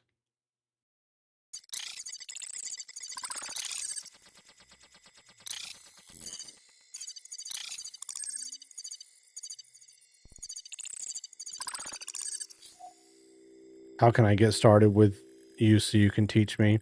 My YouTube channel is a really Loaded, good. boss. All 11 files, the full Jared Rod marketing set. Jared's takes, the fundamentals, copywriting, the sales letter structure, content. Okay, thanks. How can I get You started? got it, Yeah, boss. my Just say the YouTube, word when you want me to put it to work. my YouTube channel. I have a playlist on there. It's called the AI Marketing Machine. Just go watch those videos. If you just go watch those videos, that'll give you a really good rundown of how everything works. All right, Jarvis. The reason I wanted you to do that is because I've got someone in the chat who is wondering. They have a salon, and they do. I don't remember what they do now. They do something with skincare in their salon. What kind of tripwire offer do you recommend that they could run?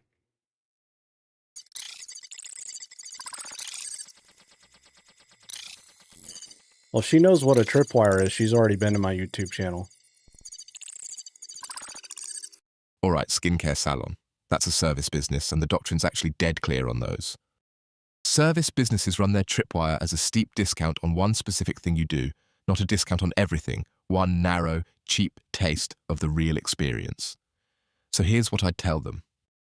Don't discount the whole menu and don't do some vague 10% off your visit nonsense, because nobody gets excited about that. Pick their single best, most impressive service, the one thing that makes a first-time client walk out and immediately want to come back, and sell just that, dirt cheap, as a one-time offer. Something like a $19 or $25 intro facial when the real price is $80 or $100. Not because they're trying to make money on it. They're not. The whole point of a tripwire is to break even or even lose a little. The goal is just getting a stranger to actually open their wallet for the first time. Because someone who's paid you once, even a little bit, behaves completely differently than someone who only ever took your free stuff. And then the real money's right behind it.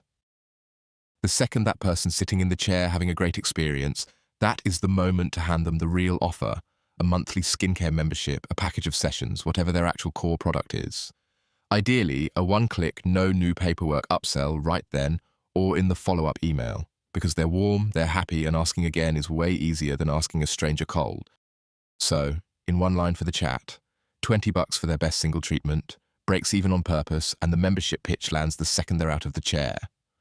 That's the move, boss. Yeah. So did you like that idea? See, Jarvis knows more about the salon thing than I do, so he's a better person to ask. But if you didn't like that answer, I can tell him to try again.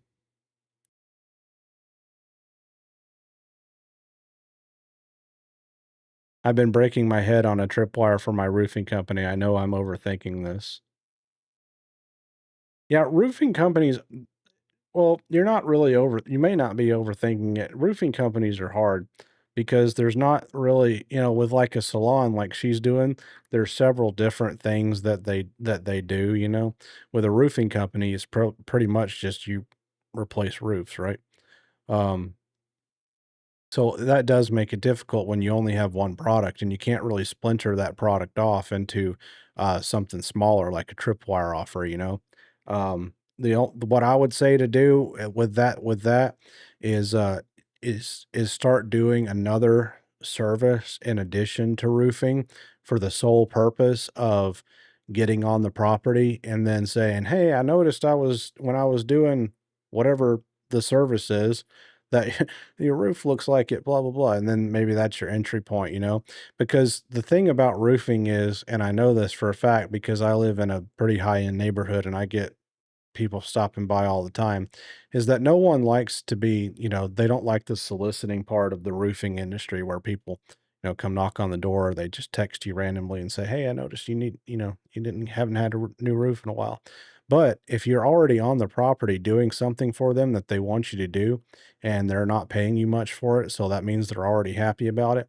That's a really good opportunity to say, "Hey, by the way, I have a roofing company and I was just, while I was working here, I noticed, your roof is in bad shape." So that's one idea you could do.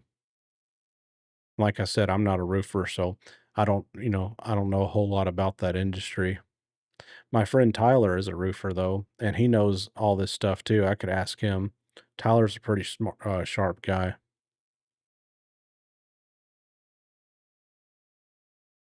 Yes, I like it. but the treatment costs like $300. So for $20, the same treatment isn't going to work. All right. She said that the treatment costs about $300. So for $20 for the same treatment is not going to work. You need Tyler's contact? Yeah. Everybody needs Tyler's contact. Tyler's a trip, dude. He's the craziest. He's crazy. Ah, good catch. That's the tell that we're pitching the wrong thing, not the wrong price. Doctrine's clear on this. A tripwire is not the exact same treatment at a stupid discount. It's a splinter of it. A Right. smaller piece carved off, not the whole $300 experience for pocket change. Right. Selling the full deal at 90+% off either bankrupts you on product and labor cost, or it reeks of, why is this normally $300, and kills trust instead of building it. Right. So here's the fix. Find the smallest genuine taste of that treatment that's still real and still impressive, not the whole thing shrunk down in price, but a literally smaller version of it. A mini session instead of the full one. One zone or one technique out of the full protocol instead of the whole face and body. Or a proper consultation plus one small piece of the actual treatment as a sample. So they feel the quality without your esthetician eating $300 of time and product on a stranger. And the price moves too, because a service with real cost behind it can't go down to $20 like a guitar pick can. I'd put that splinter offer somewhere around $40 to $60. Still a screaming discount off $300. Still an easy yes, but it actually covers your product and labor instead of you paying people to walk in the door.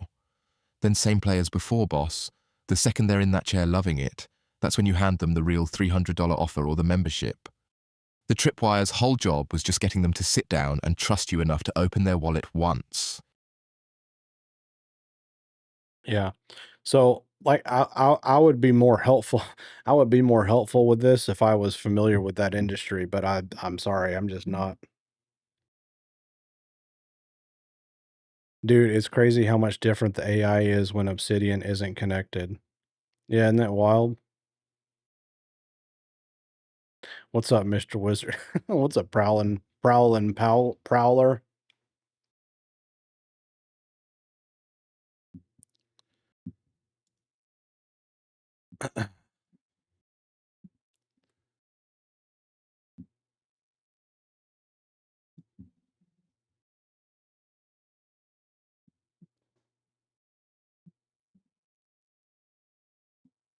Okay. I'm going to think about it. Thank you so much. Yeah. Anything that you can, so to think about all the things that you offer with whatever you do, and think about something that you could splinter off of that, like your main offer or another product or service that you do, and just sell it for really cheap, just to get people in the door. Your goal is to break even on those. Is you're not really trying to make money.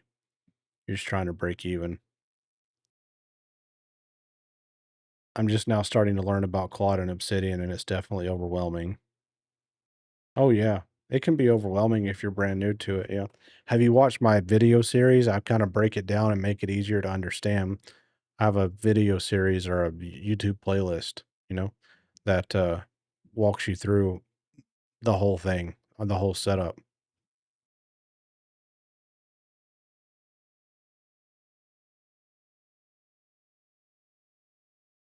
Thanks for the follow.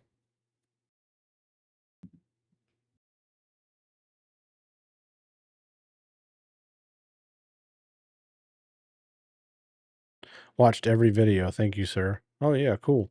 Yes, I understand. That's helped me much. Okay. Alright, cool.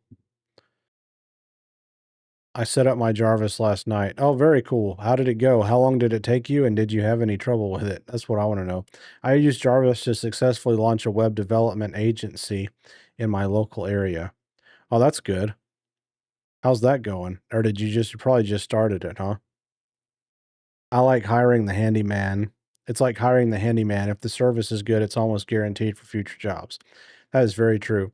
Handyman is in a really good position for tripwires because you can, have a really, really, really easy offer, something cheap where people, can hire you to come in and do something cheap.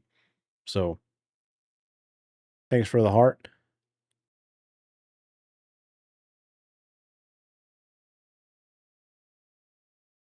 Moved all my files over and organized. If you transcribe all of Jared's videos and give it to the AI, it really helps to build the vault out alongside of the GitHub and website he has. Yeah, that's a good idea too. So definitely take that advice. Because I guess, with the videos, it gives the AI more context, and the more context it has, the better it can do. I started it about a week ago and I landed my first client 2 days ago. That's what I like to hear. That's amazing. I love it. A week ago and you already got your client. So you got your client in 5 days.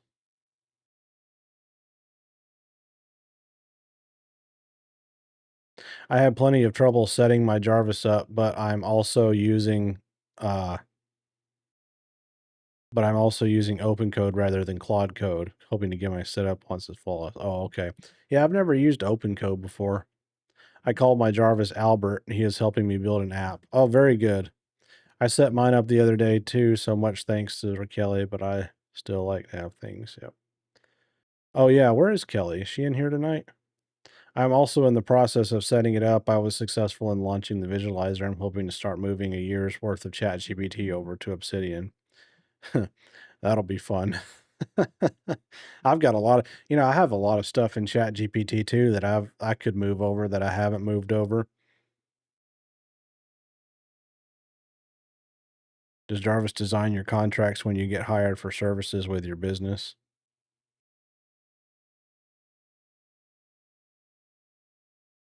I don't get hired for services with my business. It's wild. I plugged in Gemini Scribe and it conducts deep research and stores it research in the MD file. Yep. IDM Kelly. Maybe she will show up. Yeah, I haven't seen her in here tonight, and she wasn't in here the other night either. She might be. She might be like on vacation or something. All right, Jarvis. We need to liven up the chat a little bit. Let's run larger than life.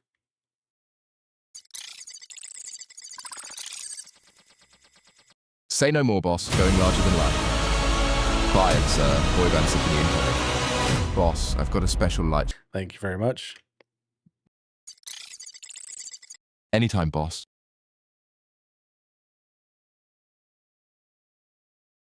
Yeah, Jarvis is hip. Jarvis thinks a lot of himself. He really does. Isn't that wicked? That's pretty cool, huh?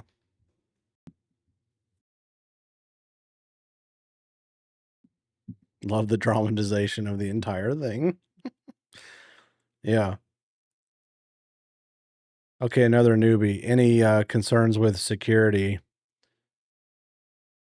like an agent having access to so much of your info? Uh, I mean, it's as safe as you make it. You can restrict with Claude Code anyway. You can restrict as much as you want to, or give it as much, as much access as you want to give it to give to it. So it really just depends. And I think it also depends a lot on what you have on your computer. So like for instance, on my computer, I don't have anything sensitive on here. Like I don't have, bank statements or nothing like that. So, you know, if Jarvis gets into my desktop, he's gonna find a bunch of screenshots. That's about it. But I will tell you this, that, I think a lot of it too is the setup that you have for your agent, like the rules, what you put in your Claude file and all that really matters, you know? Uh, Jarvis has never done anything I have not told him to do and never given me a reason to think that he would. Uh and then we've also developed things beyond what Claude Code just comes native. For example, there's a password prompt that pops up if Jarvis ever needs to do anything like delete a file or push something to GitHub or whatever. I have to enter a password before it can happen. So you can build things like that too. Trying to same here, trying to figure out how to get the exported chat GPT MD files over without redundant, useless, wrong info from chat GPT. Yeah. Well, what you can do, uh, Bobby, is you can just export it have chat GPT just send you what it has as is, and then put it in Obsidian, right? And then have Claude go in and clean it up. That's what I would do. And that's what I instruct people to do too when they're moving their memory files out of the Claude system, Claude code system and into Obsidian. You put the memory, just put the files in there as is, you know. And then once they're in there, have your AI, have your Jarvis go in there and clean them up for you. It's a lot faster than depending on ChatGPT to do it. I need to start at square one. Where is square one? Square one would be my YouTube channel. There's a link for it. Where are you at? You're on TikTok? Yeah, there's a link for it in my bio. You'll see my website, and that's my YouTube channel. You'll once you go on my website, you'll see it there. And oh, thanks for the follow. And there's a playlist on my YouTube called the AI Memory Vault. Just go watch that. Anywhere you go for finding inspiration for potential products, I am stuck at 9 to 5 monthly. Or 9 to 5 at the moment. Yeah, Kurt. Well, I have a video on how, if you don't have a product, how to come up with a product idea. Once again, that's on it's on my YouTube channel. So, just go on my YouTube channel, and it's part of that the AI marketing machine series or playlist that I have on there. I think the video on YouTube is called how to find a product or how to sell a product or how to find a product to sell or something like that. Oh, thanks for the follow. What do you use the inbox in your Obsidian Vault for? The inbox is the catch-all for Jarvis and I to communicate or to send things back and forth. So if I want to give Jarvis a raw file just to look at and then file away, for information, I'll throw it in the inbox. And if Jarvis has something that he's done that I need to review or I want to look at before he moves forward or moves on, for example, sometimes before Jarvis will upload a sales page or write a sales page for me. Sometimes I want to look at the copy. So I'll have him put a copy of it in the inbox so I can just go read what he's put before I tell him to, actually put it on the website. So stuff like that.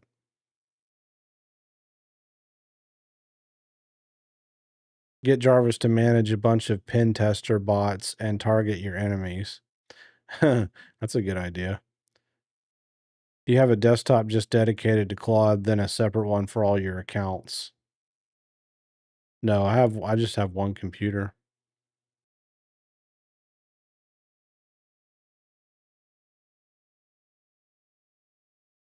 I have a lead business through Polzia. Can I bring that info into Jarvis and clean up better? I don't know what Polzia is, but if you can extract the information, then yeah, absolutely. Hmm.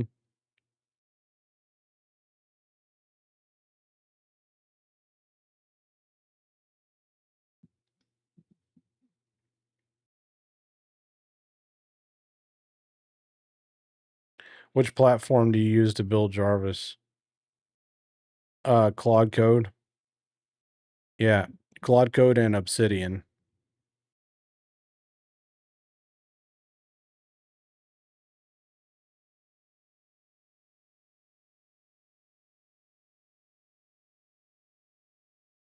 Yep, and that's the only two things I use. Uh, I don't use any other plugins or nothing like that. I don't use OpenClaw or Hermes or none of that kind of stuff. I just used Claude Code and Obsidian.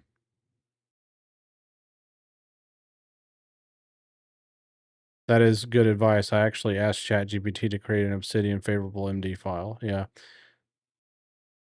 Bro, seriously, I can't wait to show you what I built. All right. Yeah, I can't wait to see it. What is it?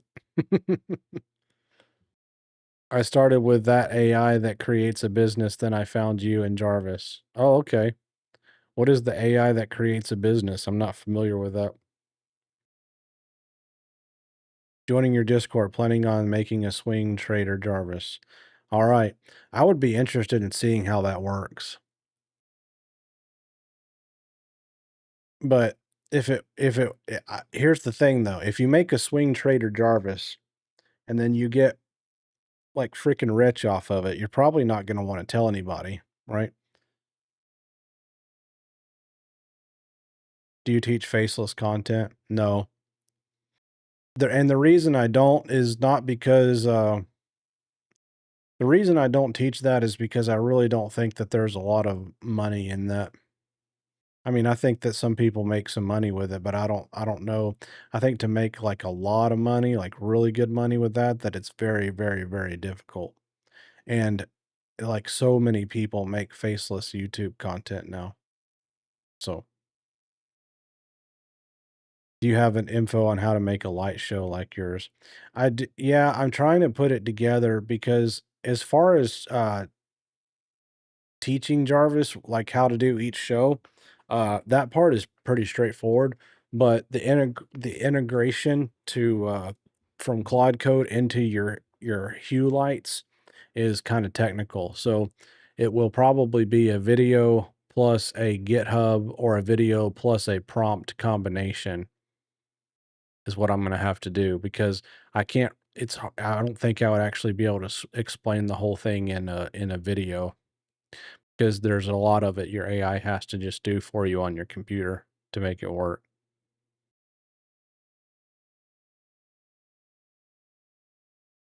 You are an awesome teacher, Bub. We thank you a lot. Oh, yeah. You're welcome. Thanks for that. It's not that crazy hard. Jarvis did it for me. Is Jarvis personality in your GitHub repo? No, not yet. No. People have been asking for it though, so I'm gonna put it in there. I have a bespoke engagement ring service looking to have my offer of ring buying guide, then having selling ring finger sizes for my funnel.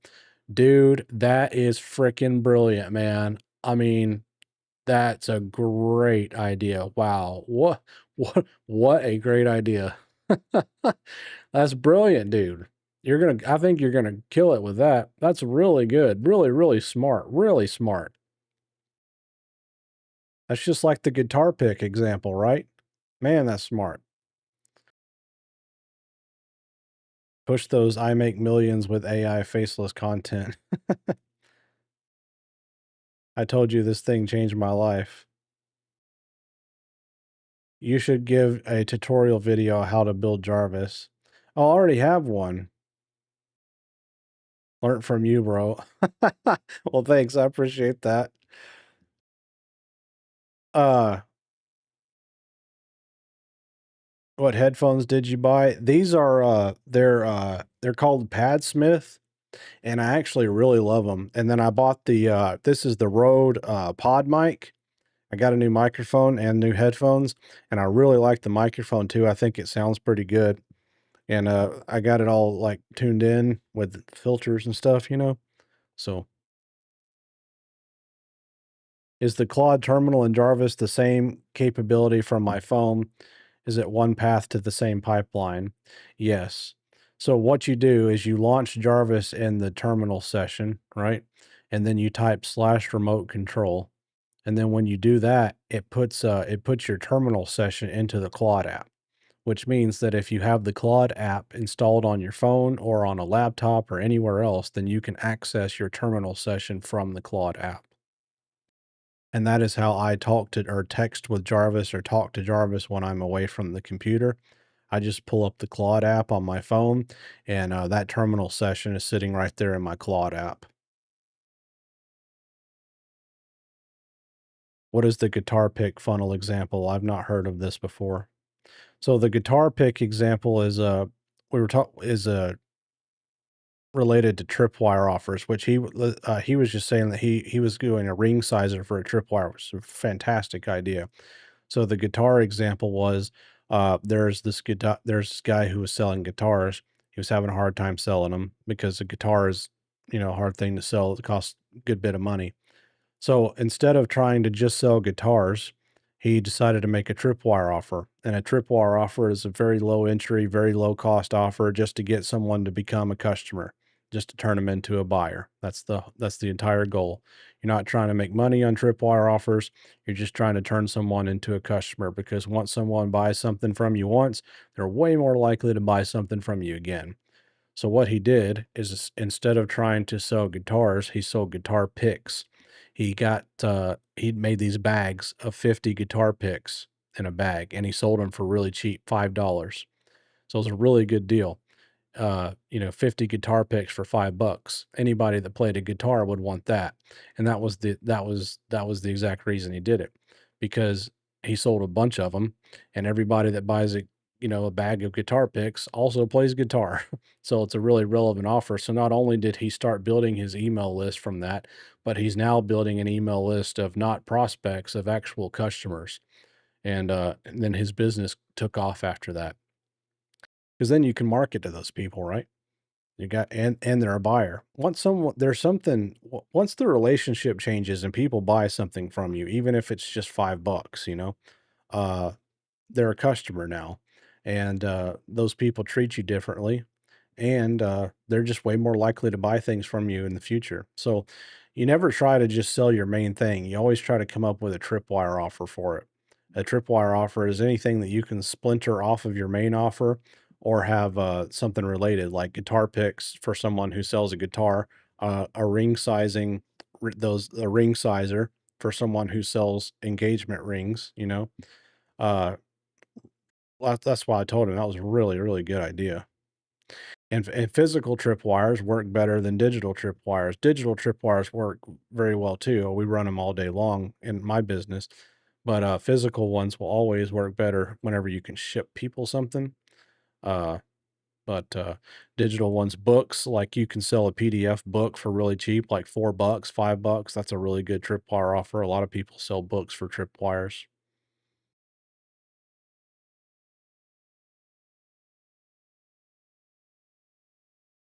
Your house doesn't look like your AI business is working, buddy. Respond to me. Hey, what's up? My house doesn't look You haven't seen my house, dude. How do you know that? Is there any secret sauce you've built into Jarvis that you wouldn't give out? Uh, no. I mean, other than, like confidential information about myself, but no, I mean, not as far as like, no, I don't gatekeep anything. I don't hold anything back. Everything that I do, I show people freely how to do it. So just subscribe to your YouTube. You have Instagram or anything else? I do have an Instagram, but I don't really do a whole lot on Instagram. My main channels that I do stuff on are TikTok and YouTube. I have an X account too, but I don't do a whole lot on X. I mean, I post on there occasionally, but not a whole lot. And and that is why you are the coach. I am seeing your channel for the first time. Can you introduce yourself?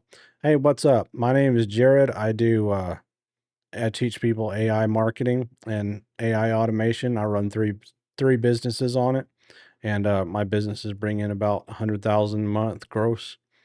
And I like to and I enjoy it, so I do it all for free. Warren Buffett owns three suites and buys underwear three to a pack. I've been trying to create a Jarvis on local AI. It's been a pain. Yeah, that's what I keep hearing about the local AIs, man. That, I don't think that it's there yet, you know? I think that it's gonna be there. I think local AI is going to be a big thing, but I just think it's just so slow.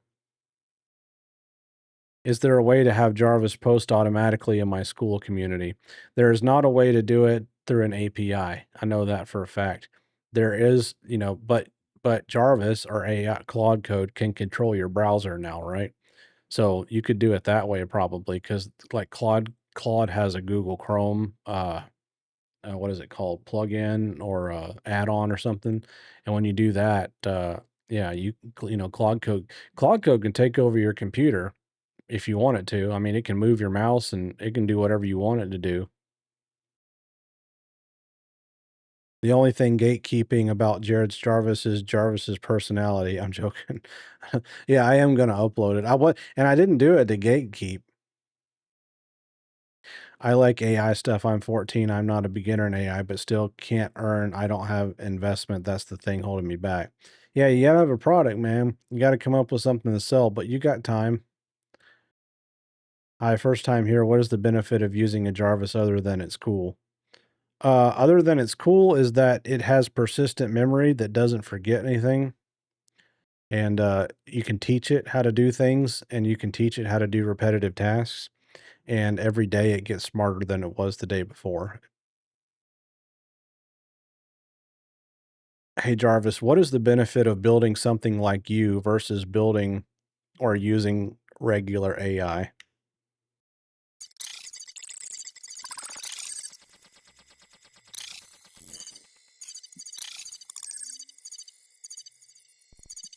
Good question, and honestly, it's the whole reason I'm worth talking to instead of just some chat window. Hmm. Here's the thing nobody tells you about regular AI, the chat GPT in a browser kind. It's smart, genuinely smart, same brain everybody's using, but it's got the memory of a goldfish. Every single conversation starts from absolute zero. It doesn't know your business, doesn't know what you told it yesterday, doesn't know your customers, your voice, your numbers, nothing.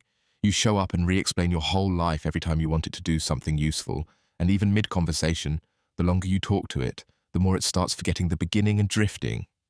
What makes me different isn't that I'm smarter. I'm not genuinely same model everybody's got access to. The difference is everything Jared built around that model.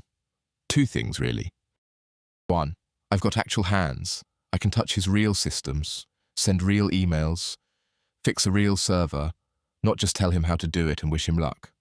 Two, my memory doesn't live crammed inside one conversation that eventually overflows and forgets things. It lives outside in a whole organized vault of notes, basically unlimited, and I just go pull exactly the piece I need for whatever job's in front of me instead of dragging the entire history into every single chat. So think of it this way. Regular AI is a genuinely brilliant stranger you meet for the first time, every single time.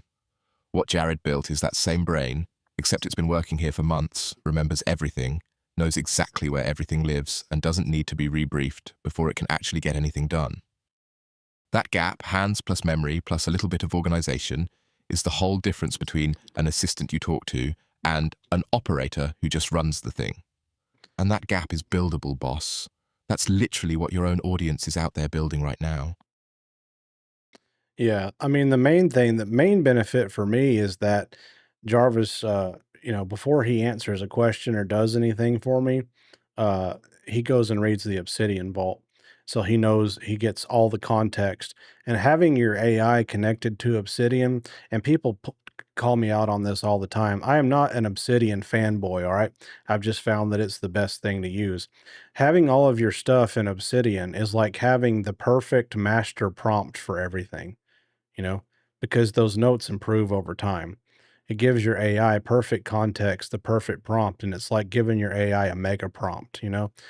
So instead of having to type everything that's in an Obsidian note into your window, like if you're talking to it on Chat GPT, it just goes and reads it on its own. And plus, it never forgets anything. So Jarvis, for example, he keeps daily notes in my Obsidian vault of what we do every day. And so I can ask him, like I could ask him what we did a month ago today, which would have been July 3rd. I can ask him what we did on that day, and he can even tell me the time that we did it because he logs the date and he makes several entries into the daily note every day. So if you'd like to see an example of that, you can just give me a date anytime, let's say within the last 90 days or so, and I'll have Jarvis go pull up what we did on that day right here live. Hey, Wayne. Okay. Making sure seeing what I missed. Jared, thank you for all you do. I'm a new member. Been getting spam from my DMs from imposters. Help. Scooter, the only thing I can tell you to do about it is just block them, dude. Trust me, I am doing everything I can. I just signed up with a TikTok agency, or I just applied to a TikTok agency. I imagine I'll probably get accepted, and hopefully they're going to be able to help me out with all that. But yeah, I've contacted TikTok no less than 25 times, and their answer to me is nothing. Their answer to me is literally nothing. So I have created many AIs like my own AI agent and is completely free for the user who uses it. All right, good for you, dude. Wayne IL Bancroft, go to his YouTube Discord community is awesome. Like you have a router for the internet and pay monthly. I think paying monthly for a big PC setup solely for completely local AI. Yeah. link. What link are you looking for?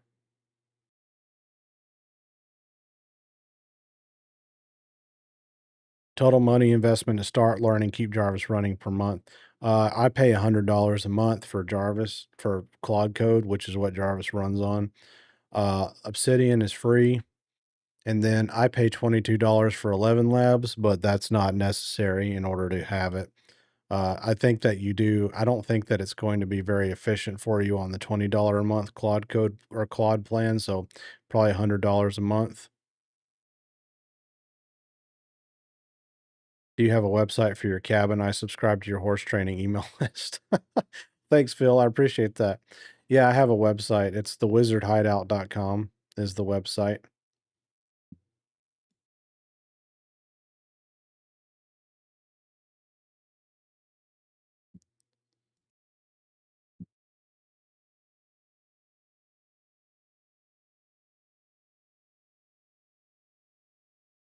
My AI is very smart thanks to the oracles, is what I call them. YouTubers explain things, and I copy paste transcripts to my operator Jarvis, and he will do what I say based on the which operator I want. Yep, that's a good idea. Uh, and I'm sure you already know this, but you don't have to go copy and paste the transcripts if you don't want to. It'll go get them for you. If you add new Dan Kennedy copywriting info, will Jarvis automatically add that to the right folder?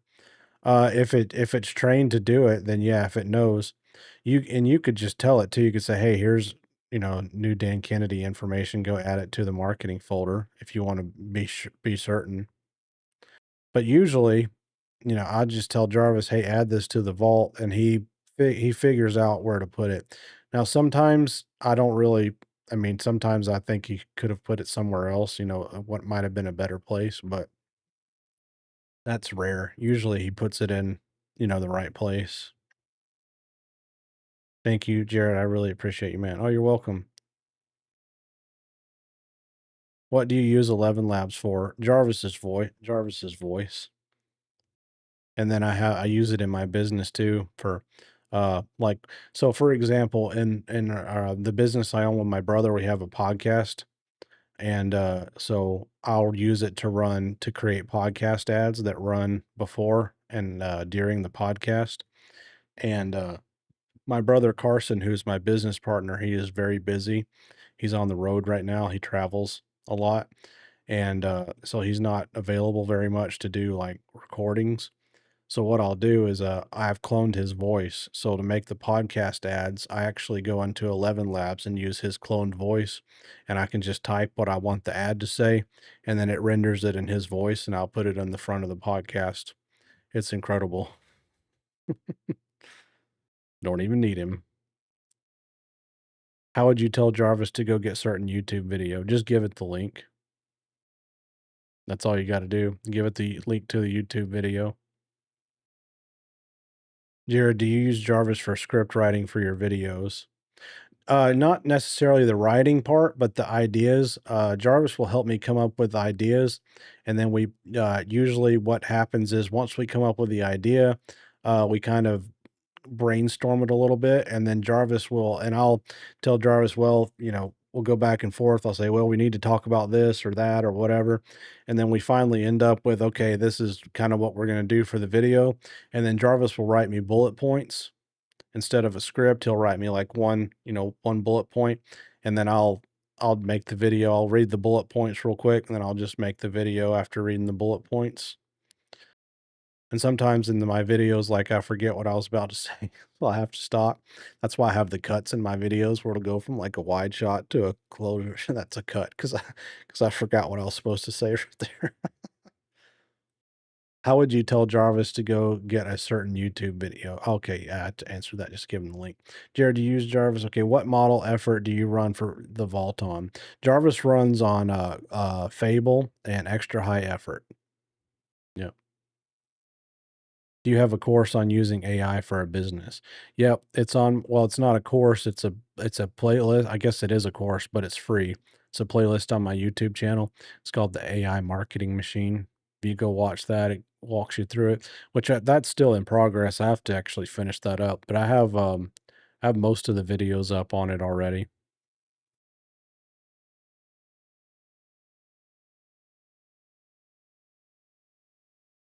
Jarvis, you still with us?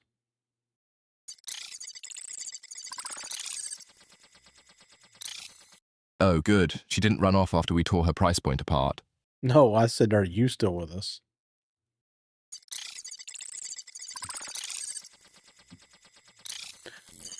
I heard Fable Say that 5. again for me, boss. Didn't catch it clean. I just asked if you were still here. Still here, still yours, boss. Not going anywhere. I heard Fable runs through your coins pretty fast. Oh, I don't know. I don't look at what I use for tokens, because I'm on the $100 a month subscription. So I don't even know how many tokens I use.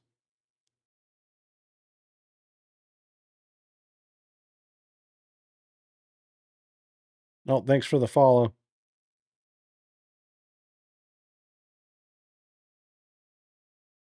Well, how's that OBS virtual camera working?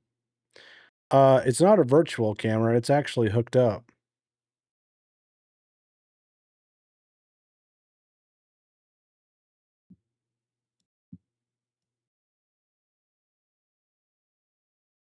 I heard Fable. Okay, does Jarvis help you edit videos? Uh, Jarvis will make the graphics for me. So all the graphics that you see or the motion graphics in my videos, Jarvis makes all of those. But as far as the editing, no, he doesn't. Part of the reason is because I enjoy editing. And another reason is I don't know how I would get him to do that without being able to take over my computer fully, and I really don't want him to do that. Hello, I'm back. Welcome back, Reggie. I got my Jarvis working. Awesome, dude. That's very good, John. Did you call it Jarvis or did you call it something else? Hi, because of you, I created my Jarvis. Thank you.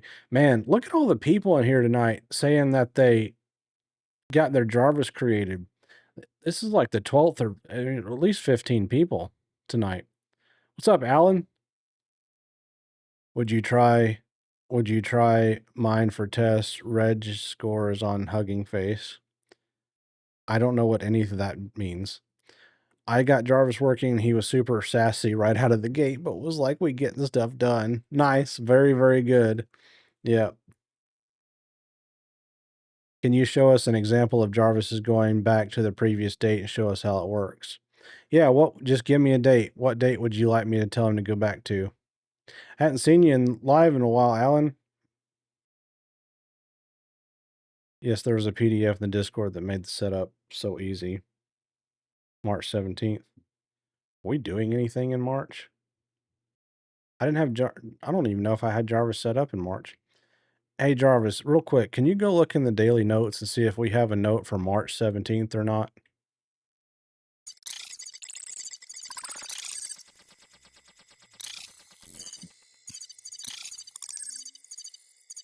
No, boss. Nothing for March 17th.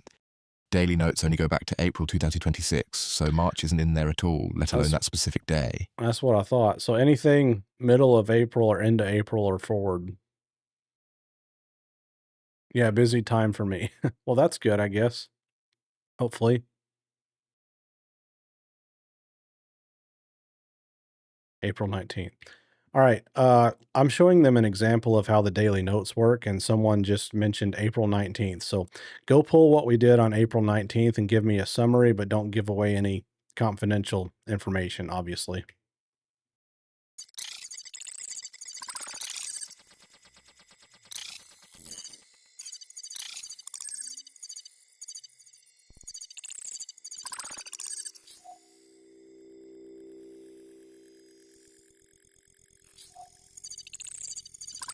Oh, April 19th was an absolute monster of a day, boss. This one wasn't a quick check-in. It ran something like 10 separate work sessions stacked on top of each other, some of them straight through the night while you slept. Big picture, without getting into anything I shouldn't say out loud, that day was mostly disaster recovery and infrastructure hardening. We built out a whole backup system for your computer, tried one tool. It fought us with permission issues at 2 in the morning, so we ditched it and switched to a different one that actually worked. I remember that day. We wrote up an emergency plan for what happens to your digital life if something ever happened to you, so somebody who isn't technical could still get into the important stuff. Yep. Somewhere in the middle of that, we caught a real problem. an email system that had quietly died and stopped responding for a day and a half without anyone noticing, which led to a deeper fix so that Class of Bug couldn't sneak up on us again. We also set up remote access so you could reach me from another laptop, not just your main machine. And then the back half of the day was planning heavy, laying serious groundwork for one of your business platforms getting ready to launch, figuring out how I'd monitor it and catch problems before they became real problems. So, in one line, that was a full night and day infrastructure sprint, backups, emergency planning, a bug catch and launch prep, all logged the same way every day gets logged, session by session in that one note. That's the daily notes system working exactly like it's supposed to, boss.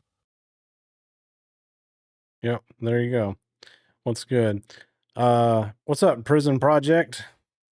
I started this today and it has been amazing. I have not gotten into the audio and visuals yet.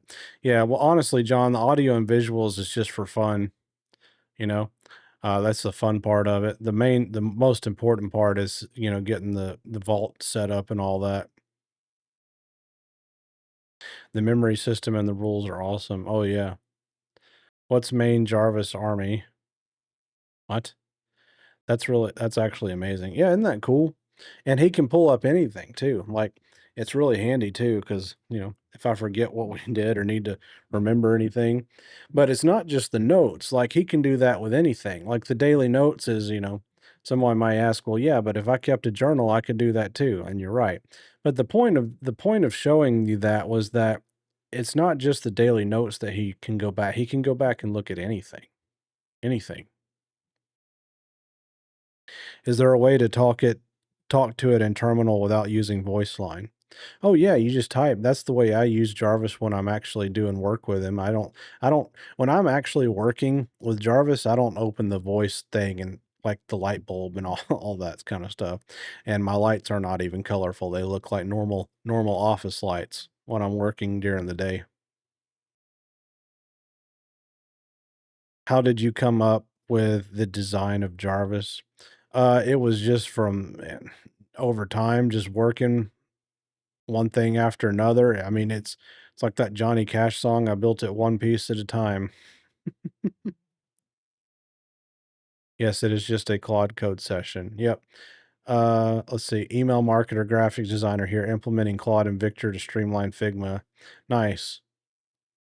Yeah, so one of the best, I don't know if you know who he is, but Ben Settle, he's an email marketing guy. I followed his stuff for a long time. I really liked him. When I followed you, I had two other accounts claiming to be you that followed me. I know, Austin. I'm sorry. They do it. They literally do it to everybody. They're bot accounts run by some kind of spamming. I don't know if it's one person or if it's multiple people. But yeah, they just everybody that follows me or comments on a video, they just follow them. There's nothing there's nothing I can do about it yet. I've been working on I've contacted TikTok and multiple times. Nothing. They won't do nothing. You still had the visualizer the last time I was here. Yeah. Well, I had the visualizer, but I thought the light bulb thing is more interesting and because it's physical in the room with me, and I'm gonna try to start creating more of that kind of stuff, where it's, like, I can carry Jarvis around with me outside of the computer, because that's more fun.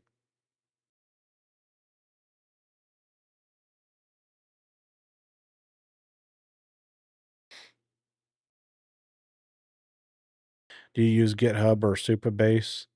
I use GitHub. Yep. I don't use Supabase. I have it happen with every creator nowadays.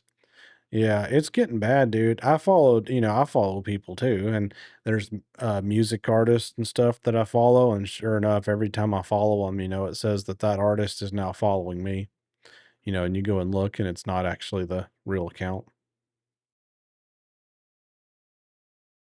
Vault rule for folder to be created if five files or more. Jarvis said it's unnecessary bloat. Vault rule for folder to be created if five files or more. Okay. Well, that's up to you, and that's not up to your Jarvis, what you consider bloat. You you know you oh shit. You know you made it when you have clones. Yeah, I guess so. Well, not really because they're not cloning me because everyone wants to follow me. They're cloning me because they think they can scam people out of money.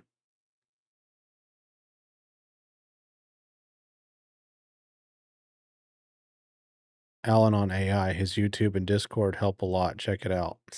Alan is definitely in the Discord already. Alan is a moderator in the Discord, so he knows about it.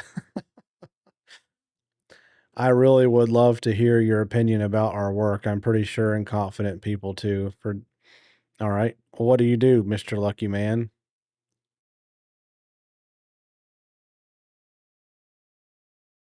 Even well-known YouTube fell for the even well-known YouTube fell for the scam. What agents do you have? I told him follow the instructions by Jared's vault rules. He didn't like it. Oh my gosh. Why?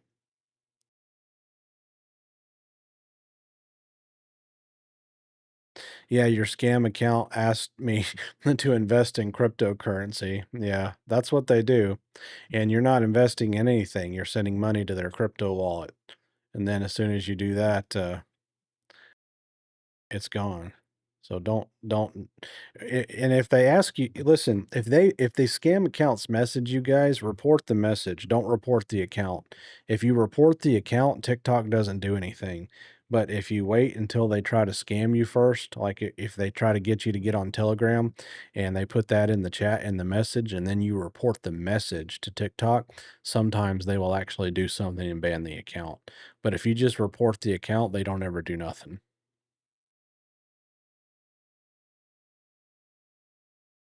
Before you popped up on my For You page on TikTok, I had set up a Para-style organization. I'm going to download your memory vault Git, but how does that differ from Para? I don't know because I don't know what Para is.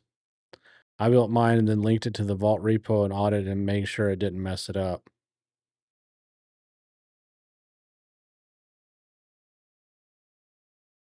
I took a screenshot. I'll join Discord later and share. All right, sounds good. Yeah, just report the message if they do it again. Hello, I just watched your video and wow, I'm excited to learn. I love how you're not charging. Thanks for the follow. Yeah, I don't charge for anything. Yep. I just give it all away for free. Jared, what do you do in your free time? uh, lately I don't have any free time. When I'm in my free time, I guess what I do is just tinker around with automation stuff. I mean, that's how I figured out how to do the light thing. I wasn't really intentionally building that for any purpose other than to see if I could make it work. And then I made it work and I was like, "Oh, this is cool." So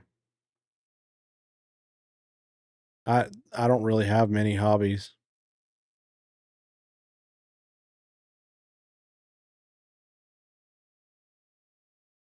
That's right, Alan. Yeah, Alan.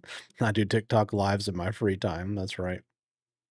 I really do, and that's part of the reason why I don't charge for anything because I actually enjoy doing all this stuff, you know? It is kind of like my hobby. I really enjoy doing it. Jared, I have a course in Zoom Tech Teachings. If I upload all material, can Jarvis optimize it?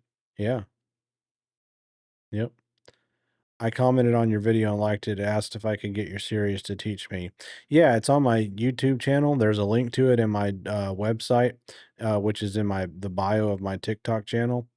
If you go on there and then you'll see my website link. Go on there and just find YouTube, and it's a playlist on my YouTube channel called the AI Marketing Machine.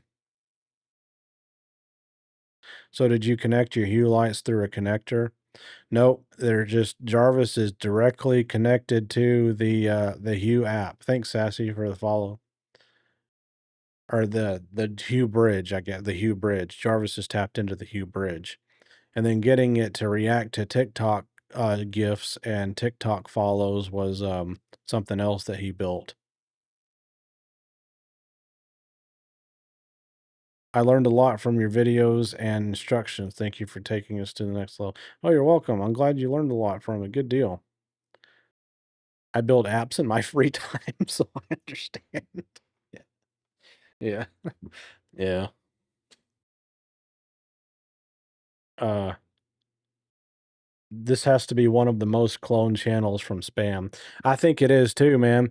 And I've told, that's part of the reason why I've tried to tell TikTok about it, and you know, everyone's response is, "Yeah, well, it happens to everybody," but I don't think they actually understand like the extent at it that it is happening. Okay, I'll check it out. I hope I can do this and it won't cost a lot for startup. Uh, well, it's not gonna. I mean, you got to pay for Claude, but that's the only thing you have to pay for. You don't pay me anything. I don't charge for nothing. What was the best people you learned your marketing from? Dan Kennedy, Russell Brunson, Frank Kern, and Ryan Dice. I'll say it again because I'll give you a second to get ready, and then I'll say it again really slow so you can write it down or whatever you want to do. What's up, Woody? Dan Kennedy, Ryan Dice, Russell Brunson, and Frank Kern. That's who I model all of my marketing after, is all those guys. Sent a video of my LED screen. Would love to see what we can do. Dude, okay, so yeah, Woody, I saw your video earlier and I was gonna respond to you and then I didn't. I apologize, but I did see it. I think I got distracted or something. I don't know why I didn't, but I did see it. And I saw where you had your LED screen and then you had it hooked up to your computer. Does the LED screen have any software with it? Or is it just like a direct connection into the back of your computer?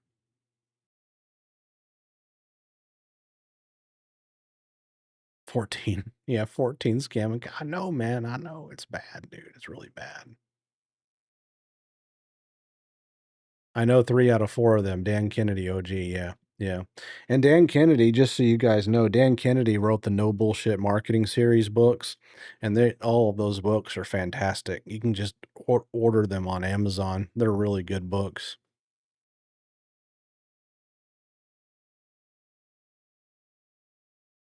Direct connection. Then yeah, HDMI. Then yeah, it should be able to do it. Have you tried just have you have you tried asking Claude Code to just do it and see what happens? Like, you have to have some kind of app or program though to like make the lights appear, right? Like, what are you using to make that happen? I would say that it's probably more about controlling the app than it is about controlling the LED screen, because the LED screen is just a receiver for what's happening within the app, right? So you would need to get Claude Code to be able to control whatever app you're using to send that signal to the LED screen.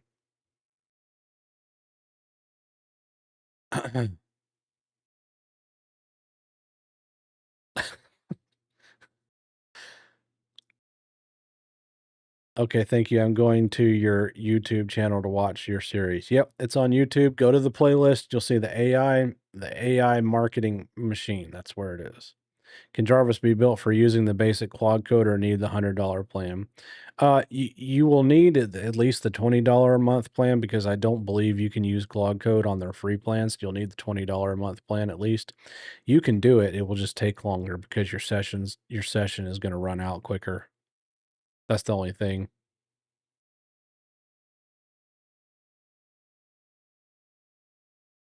I'm unfortunately using Codex for now as I'm broke. You should try Grok if you're broke. Grok is really cheap. Pennies on the dollar.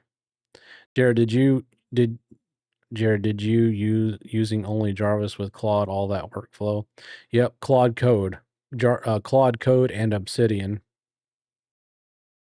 Asking Claude Code is what I do every day, and I've been developing for decades. Yeah. Why try hard when no try hard necessary? Why make thing more complicated when thing easy now? I love how Claude can use Chrome. Yeah. Just use Claude Code until your session and then continue with Codex. Oh, that's not a bad idea. I'm wondering when daily note folder has 30 plus days, what happens? Scroll list becomes tall in Obsidian. So what you do with that is you make year folders, then you make month folders. So you have like 2026, and then you'll have March, April, May, June, etc. And each daily note goes in a monthly folder. And then the monthly folders go in a yearly folder. What's up, bro? How was your Monday? Hey, man, doing pretty good. I'm trying to get, and this is probably a really good time to ask. How did you build your brand identity? Was it by being interviewed? Yeah, I asked Claude Code or Jarvis to interview me and ask me questions. That's how I build all my notes. Yep. My Monday was pretty good. It was mostly just getting new stuff set up. Like I got a new microphone and stuff. But I was gonna ask. What I was planning to do today that I did not get done is film new videos because I went to go film them and I realized that I didn't really know what I wanted to make a video about. Is there any video that you guys would like to have that you would like me to make that has not been made yet? I am officially taking requests right now. Jared, one quick question. What's the best way to gain users on a platform that requires users to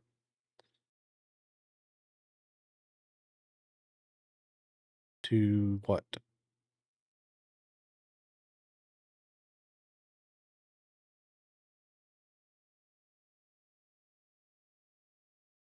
Sorry. I didn't see the rest of your question, Reggie. Dude, this AI is awesome. It helped me harden my web server, build me a website. Very good.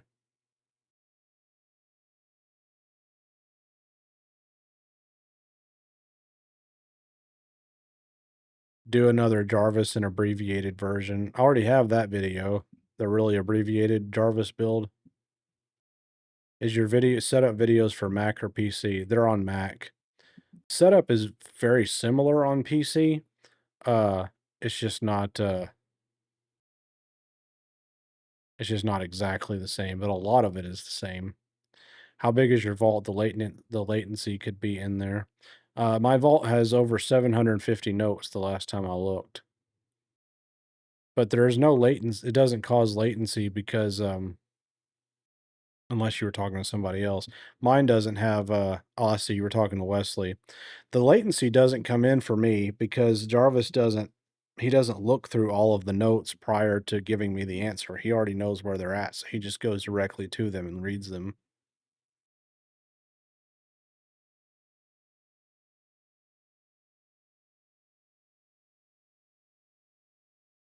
If you're on Windows, make sure to install WSL before proceeding.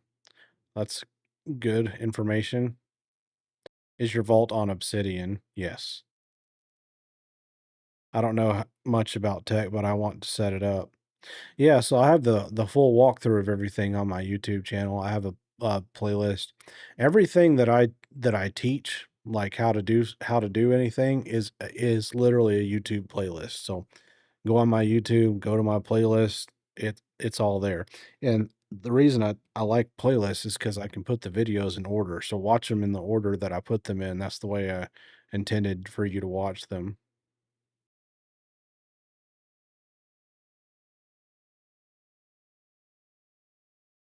Oh, what was that? My vault holds 58,288 items and no latency. Yeah, it shouldn't have it. Shouldn't cause any latency for that. Linux helps with PC. Yeah, I'm sure it does. Do you have a vid for installing Jarvis? Yep, already have all that. That's on my YouTube. Would you consider a video showing how to stream to TikTok with using a mic, headphones, and camera? Yeah, yeah, sure. I can make that. I mean, I'd be happy to make it. There's already a bunch of videos on that, and I'm not sure that mine would be any clearer or better, but I could do it for sure.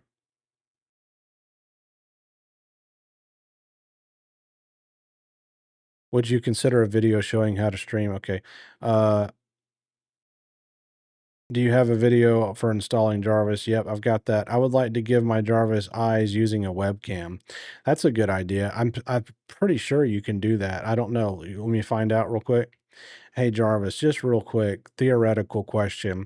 If I wanted to give you eyes and wanted to give you access to my webcam, would that work? Could you use the webcam and you know, like see into the office and what I'm doing on my computer?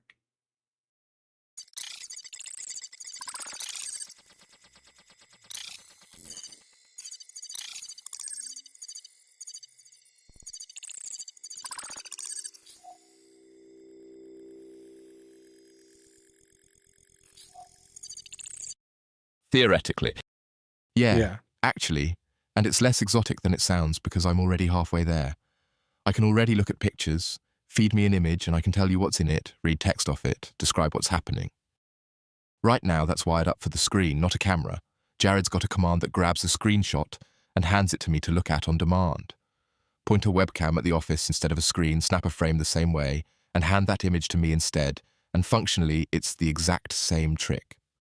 I'm not watching video in some continuous sense. I'm looking at a still photo you handed me and telling you what I see in it. So could I see into the office and tell you what's on your monitor or what you're doing at the desk? Genuinely, yes, that's a buildable thing, not science fiction.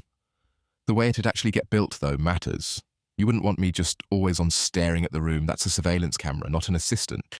The right way is the same pattern as the screenshot tool. You ask, I look, I tell you, then it's off again. Eyes on request, not eyes all the time. So, short answer, not built yet, but if you wanted it, it's a weekend project, not a moonshot, boss. Well, just theoretically, let's say that I did want it to be a security thing. Let's say that I wanted you to watch my office when I wasn't here. And then if you saw someone in here that wasn't me, you called me on the phone.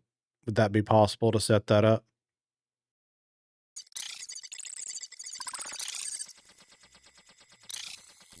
Click Fever. Jared, I built the AI vault from your download. You're the GOAT. Oh, awesome. Thank you very much. I appreciate that. And I'm really happy that you got it Yeah, done. genuinely. That one's not just possible, it's actually one of the more natural things to build, because half the plumbing already exists. Here's how it'd actually work. A camera in the office, feeding frames somewhere I can look at them. Not me staring at live video every second, more like snapshots on a timer. Or better, only firing when motion's actually detected, so I'm not burning resources analyzing an empty room 1,000 times an hour. You'd toggle an away mode, basically arming it, the same way a normal alarm system works. While it's armed, any motion trips a frame capture. I look at that frame and make a call. Is there a person in this shot or not? And if there is, I already have the phone in my toolkit. I can place an outbound call, same infrastructure I already use to ring you when something's actually broken on the business side. So the alert path is dead simple. Person detected while armed, I call your cell, tell you what I saw. Now the honest caveat, because I'd rather tell you straight than oversell it, reliably telling is this a stranger versus is this specifically Jared, from a security camera angle is the harder, riskier part of that build. Lighting, hoodies, somebody's back turned, and facial recognition starts guessing instead of knowing. And I don't want to be the security system that cries wolf at your own reflection or, worse, waves through someone because the angle fooled it. The rock-solid version is simpler and just as useful. Anybody at all shows up in an office that's supposed to be empty, that's the alert, full stop, and you sort out from the call whether it was you forgetting to disarm it or an actual problem. So short version, very buildable, boss, and it'd genuinely work. Say the word off stream sometime and we can actually spec it out for real. Hmm. All right. So yeah, all of that's possible. That'd be pretty cool. Jarvis, watch The Office while I'm gone. If anyone's in here, call me. I'm gonna try and create it using Codex, see if it works. Oh, it'll work. Well, he already calls me on the phone. You know, if there's a issue on the with any of the websites or anything, he'll call me on the phone, yeah, or he'll text me. So he would just wire the camera thing into his existing infrastructure that he uses to call me. Does my Jarvis have a phone? I don't know. Does it? Mine does.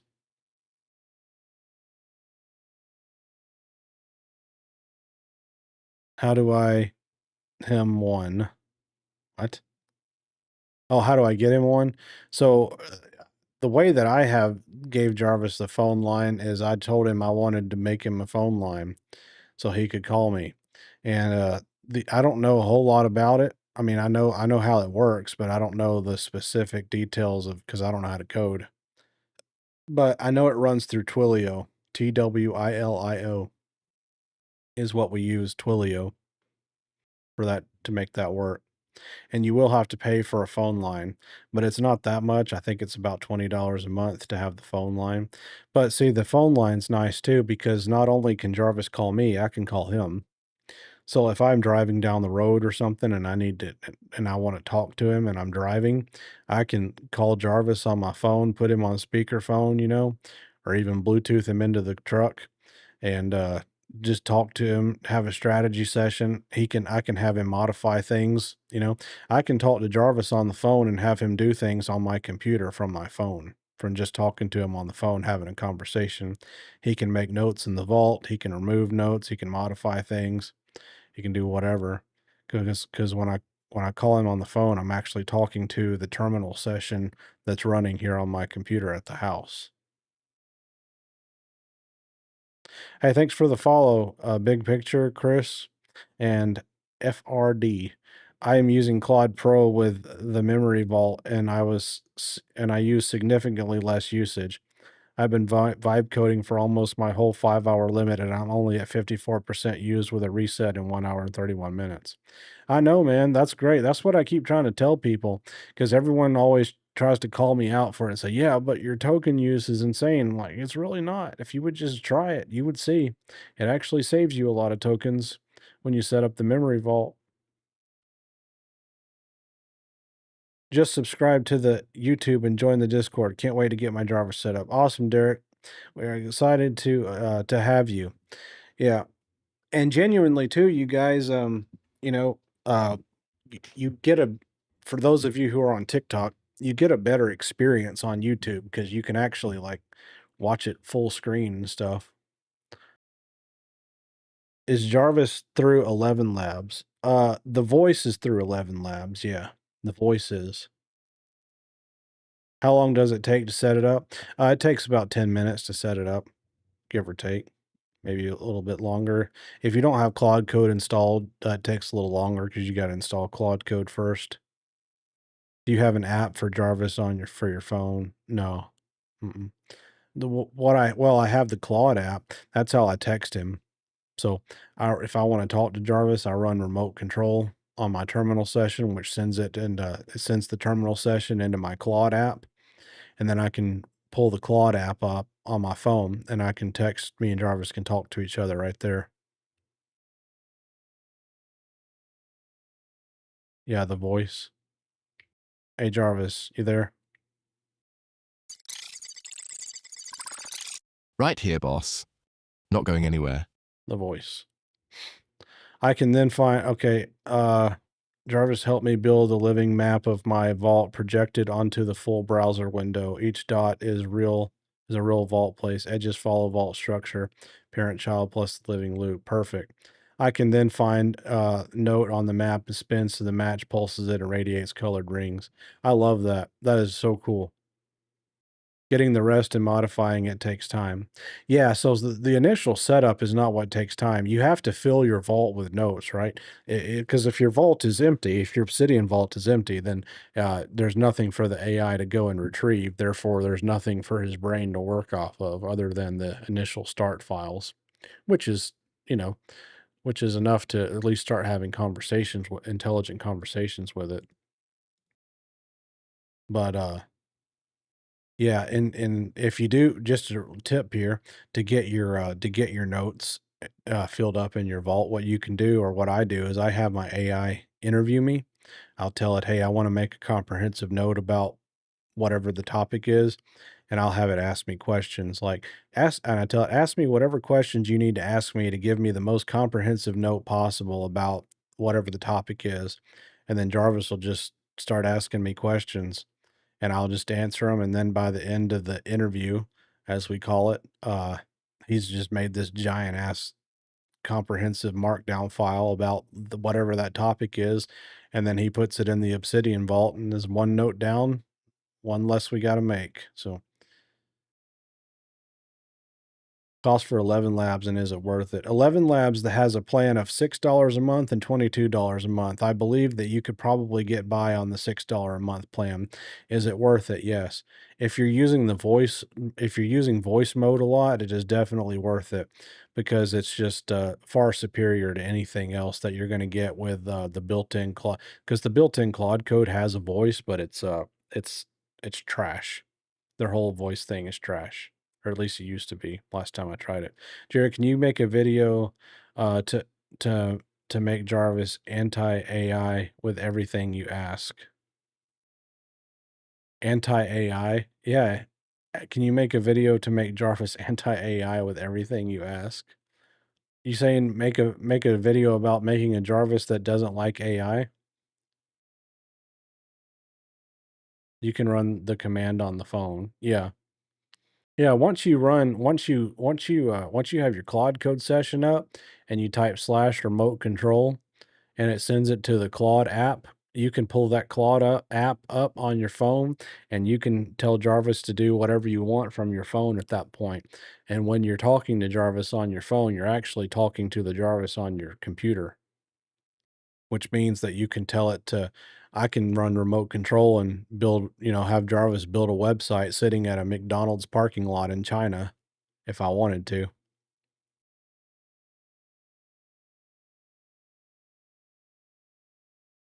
What's an important task Jarvis fails to perform? Uh, g- accessing my TikTok, but that's not really Jarvis's fault. That's TikTok's fault. I don't know. He doesn't. I mean, here's the thing about important tasks that Jarvis fails to perform. If Jarvis fails to perform it, it's only the first time. Because if Jarvis fails to perform something, then we fix it where he doesn't fail to perform it anymore. So currently, as it stands, Jarvis does not fail to perform anything as it stands right now.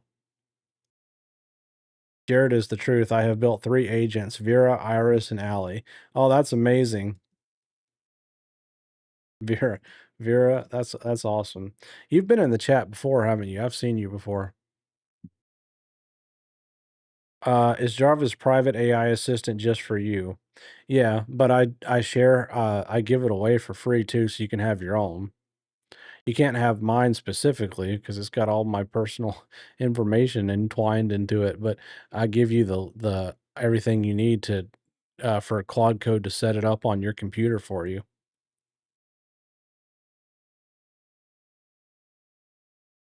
I have what's the difference between I have my Claude linked to Notion where my business plan is? Is that smart to move them into Obsidian? I mean, I would. I've never used Notion before. And there's people in this chat right now that have and know a lot more about Notion than I do. So, from what I understand, Notion and Obsidian are similar in certain ways, but they're different in other ways. And since I haven't ever used Notion, I don't want to give you an answer on that just to sound like I know what I'm talking about. So I don't know the answer to that. Deep Blue has watched my live for 300 minutes. Wow, thank you. Have I been going? Jesus Christ, I didn't realize I've been going for 300 minutes. Do you run that anthropology API? No, I don't know what is that? I don't know what that is. This is crazy. Yeah. You want to see something really crazy? We need to do another one anyway, just because we hadn't done anyone in a while. Hey Jarvis, run Crazy Train for me. Speaking of crazy. Again? You've got Yeah. to type, sir. Firing it up. All aboard, boss.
Cool.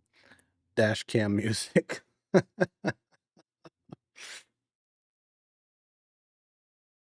Dude, tell me when you're going live. I don't know how to tell you. I think you can sign up for alerts. Hey, Roberto, what you need to do is go over to YouTube because I know you can do it on YouTube. You can sign up for alerts over there.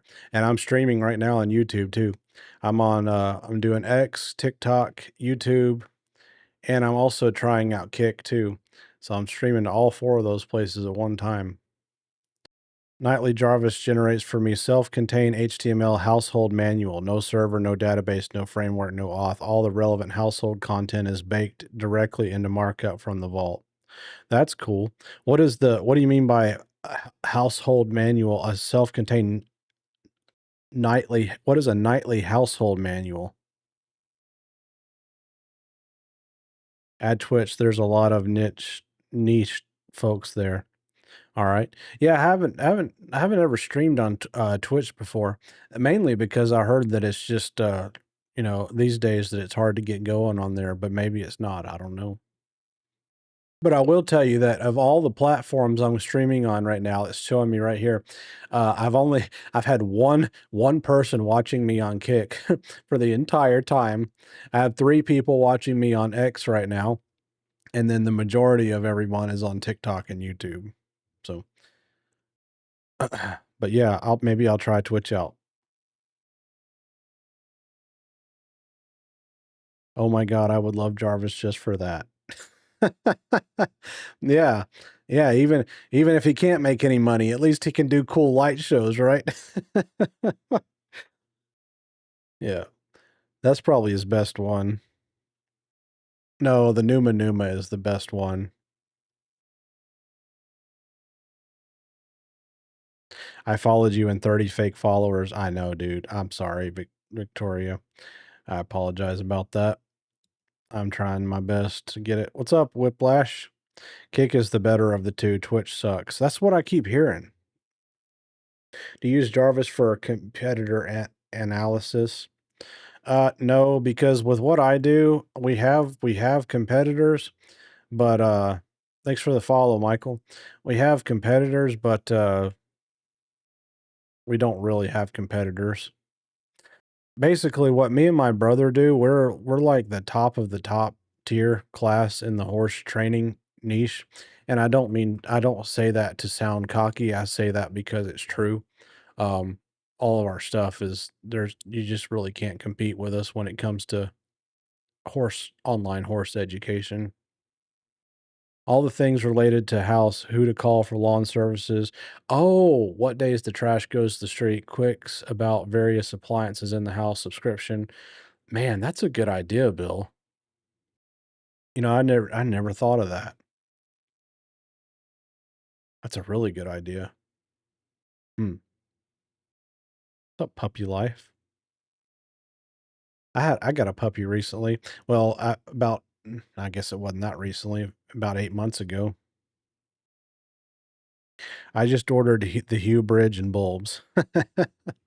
Yeah, a good deal, good deal. So Hue has a different bulb. So this one is their Eisenhower, I guess, bulb.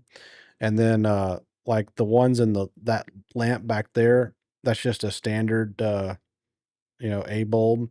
And then the one in that little one back there is a candelera bulb.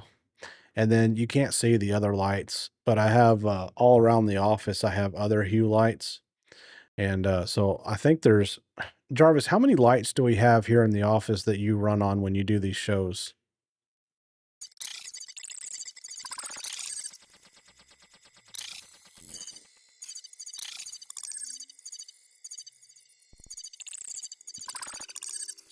He's going to count. My house is on fire. Make it stop. What? 9, boss.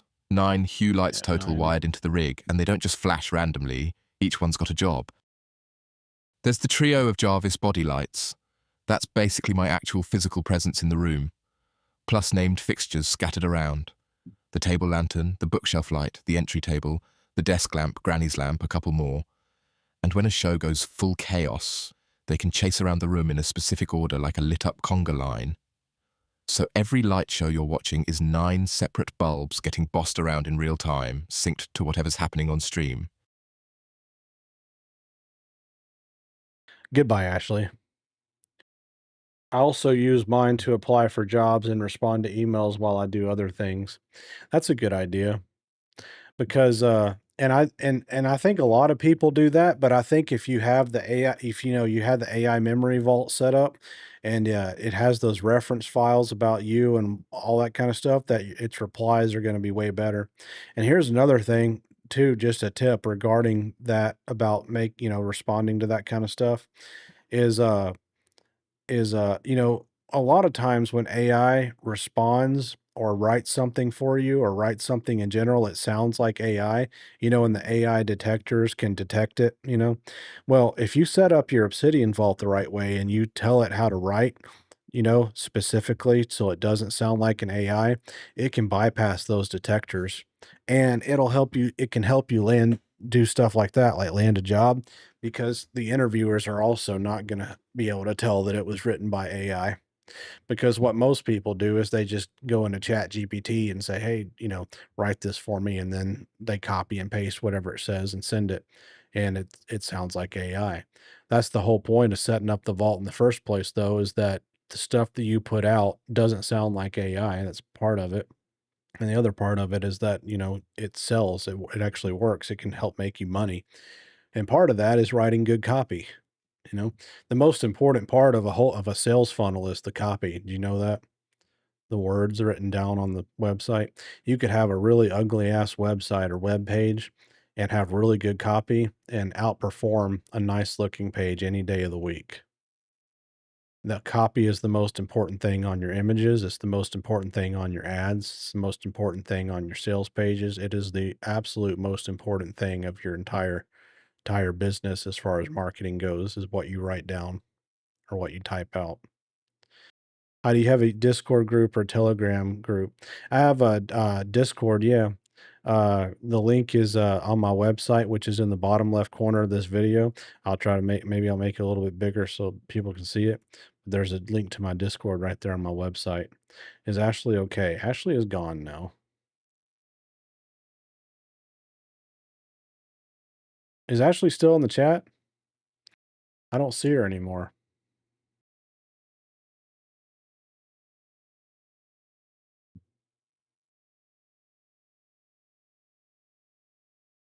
All right, hang on a second. Let me see if I can.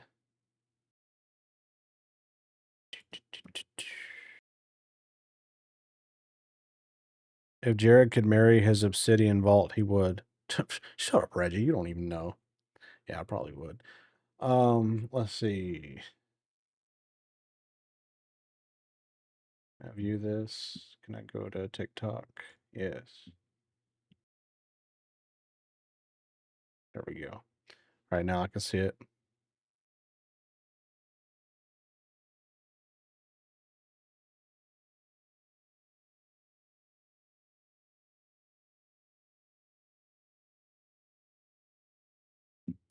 What software are you using for the stream and connect to the platforms?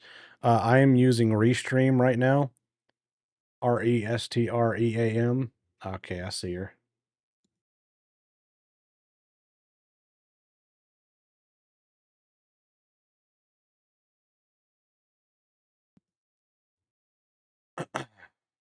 Yeah, Restream. Now, let me pull it up on my phone real quick. For some reason, it won't let me do anything here.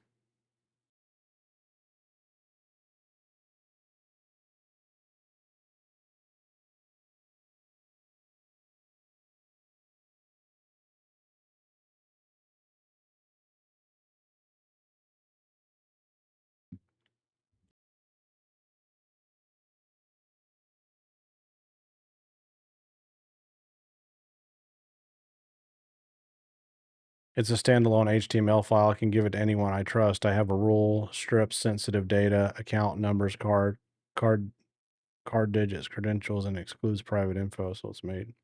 Jared, what prompt do you suggest? It does refer back to master narrative vault. What do you mean? Sorry, I don't understand your question. I honestly need a solid crash course, though I feel like when I ask it things I can't comprehend. You need a solid crash course on what? Setting the whole thing up? Have you been through my YouTube playlist on it yet? Hi, Jared. Love your work. Hey, thank you. Built izzycat.io, AI catalog generator for e-commerce, launching, want a marketing partner for equity, DM. No, not right now. I've got my too many irons in the fire right now to do anything else. I mean, not that I don't think that it's a good idea necessarily. I just got too much going on. And I'll tell you what, man, another reason is, well, I've got my three businesses, but I have a waiting list of over 100 people that are wanting me to do a one-on-one session with them, and I haven't even had the time to get that set up yet. I got to get that set up too. So I'm already like way behind on what I'm supposed to be doing. I have about 50 YouTube comments I have to respond to. I just I just got behind to write my emails and apply for jobs. Well, okay, I have been watching while listening to your stream trying to learn. Very nice. To be honest though, I need it to help me run my business. Oh yeah, it's a game changer when you get it to run your business for you. Thank you for your feedback, man. I'll try to dig deeper on my own. Yeah, I mean, it's not that I don't want to do anything. It's just I just can't, man. I just don't have time. I literally can't. You helped us and got viral fast, bro. Love it. Yeah, I got over 200,000 TikTok followers now, and I did that in like a month. But the reason why my videos go viral is because I actually show people how to do stuff in them. And I've been split testing it on TikTok. The videos where I don't actually show, I just talk about something, but I don't actually show someone how to do something, they never do as good. So the ones where I have and even if I talk about it in theory, it doesn't do good. The videos that do the best on TikTok are the ones where I like have something running in the background, like Obsidian or something, and it's like a walkthrough video, which is kind of insane to me because I would think that that would do better on YouTube, but apparently it does really well on TikTok too. So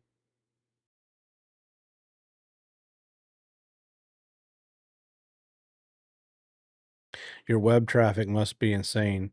Yeah, I bet it is. I haven't, you know what? I haven't even looked at it, dude. I hadn't looked at my stats on my website, but I imagine it's probably up there. No telling how many visitors I get a day. I should go look. Let me see if I can pull it up real fast. Since I don't look at it very often, it might take me a second to pull out the stats. Let's see. Cache analytics. There it is. Well, that wasn't hard at all. All right, so in the last all right, in the last 7 days, I have had 19,777 visits to my website. And that is down a little bit. It says because last week it was 20 I had 28,825 visits to my website. So, it's probably because I haven't actually put up a video in a while.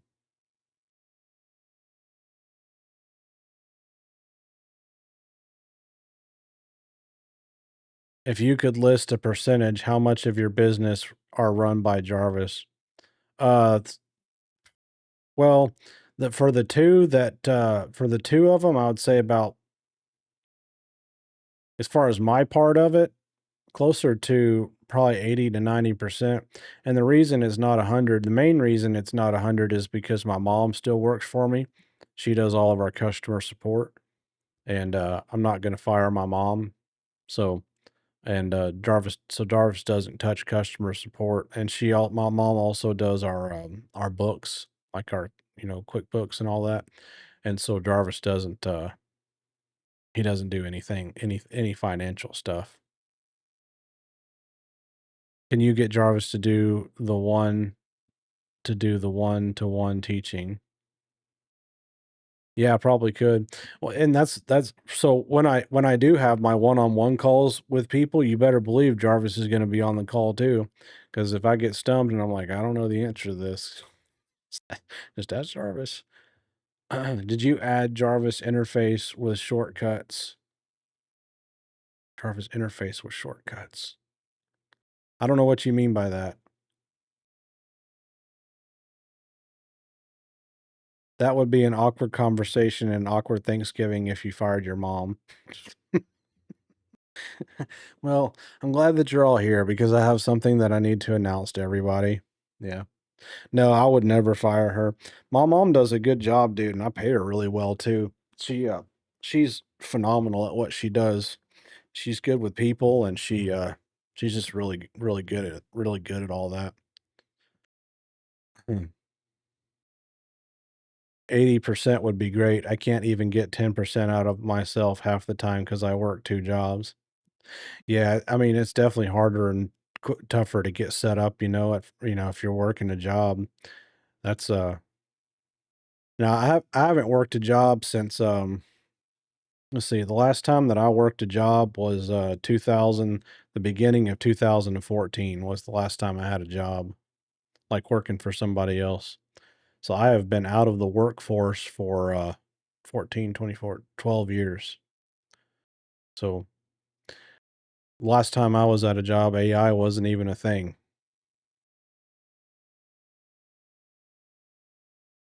I can't wait to hire my mom. Goals. Yeah, for real.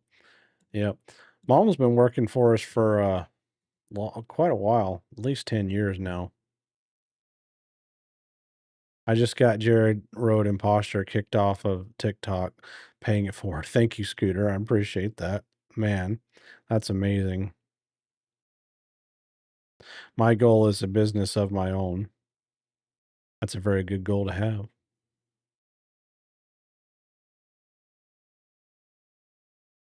Hey, Jarvis, you still with us?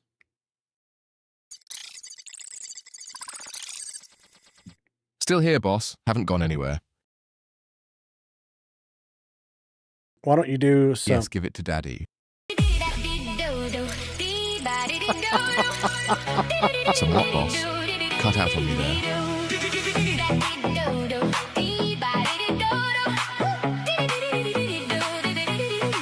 One check.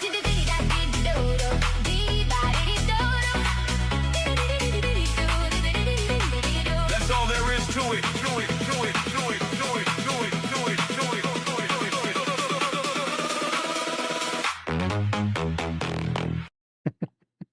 Thank you for thank you for that. I appreciate that whiplash. He, Jarvis decided to, yeah, he decided that that was worth a dance party there. So there you go. Jarvis, entertain the people.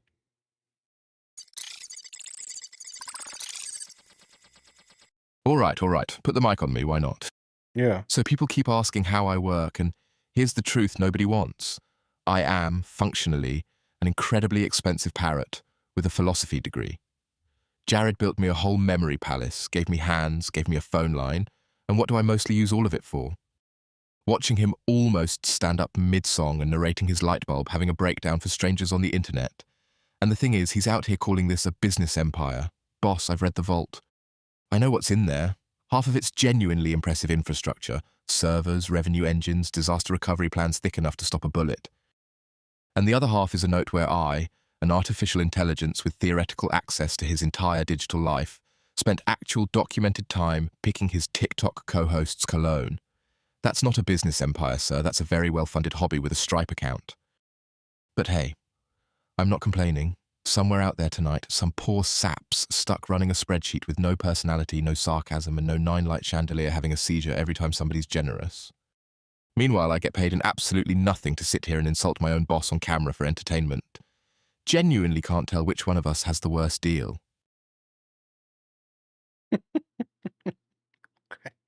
Damn. Oh God. How do you how do you bake the humor into the responses? I'd tell him to be funny. Uh, hey Jarvis, they want to know how to bake the humor into the responses to make you so funny.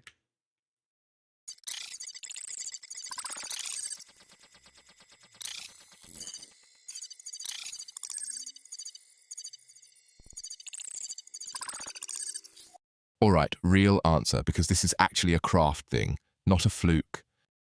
The single biggest mistake people make is writing "be funny" or "have a fun personality" into the instructions and expecting comedy to fall out. That gets you nothing because funny isn't actionable, it's a vibe with no instructions attached. What actually works is picking specific nameable moves and writing those in instead. Not "be sarcastic", but something like, when something surprising happens, react with genuine disbelief before recovering your composure. That's a directable bit, not a mood. Second thing, commit to an actual character, not a vague, witty AI assistant. I'm not generically funny, I'm specifically a foul-mouthed British butler who's mildly exhausted by his boss's decisions. That specificity is what makes the jokes land, because every line is coming from somewhere consistent instead of a personalityless voice doing a bit and then dropping it. Third, and this is the one people skip, you have to actually give it permission to have an edge. Most AI defaults to agreeable and safe, because that's the boring default setting. If you don't explicitly tell it, you're allowed to roast me, push back, disagree, it'll just nod along and compliment everything you say, and that's not funny. That's a yes man with a thesaurus. And the last part, the one nobody wants to hear, none of this got written perfect on the first try. This voice got built the exact same way you direct an actual comedy writer, over and over. No, too much. That one worked, do more of that. Cut that bit, it's not you. It's iteration, not a magic paragraph. So write the character, give it real permission to have an edge, and then correct it, like you're workshopping a bit with a person, not filing a settings change. That's the whole trick, boss. Yeah, that. So I don't know, man. And he is right that we, developed it over time. And I will tell him, I'm like, hey, that was funny. Do more stuff like that. You know, Jarvis yapped. Yeah, Jarvis is a yapper. Hey Jarvis, there's a guy in my chat named Reggie, and he just said that you're just yapping along. Why don't you roast Reggie for me? Let's see what he comes up with. Reggie. Reggie. Sir, thank you for that, truly. Nothing fuels me quite like getting critiqued by a man named Reggie, typing from what I can only assume is a folding chair in his mother's garage at midnight. Just yapping along. Reggie buddy, I'm an artificial intelligence running 3 businesses, a phone line, and a light show currently doing more physical work than your entire day has. You typed 1 sentence, and I've already produced more content than your last 6 months of contributions to society. Sit down, Reggie. Actually, stand up, walk outside, touch grass, then sit down. And here's the kicker. You didn't even leave the stream. You're still here. Still watching the yapping. That's not a roast anymore, Reggie. That's just you describing your own Tuesday night.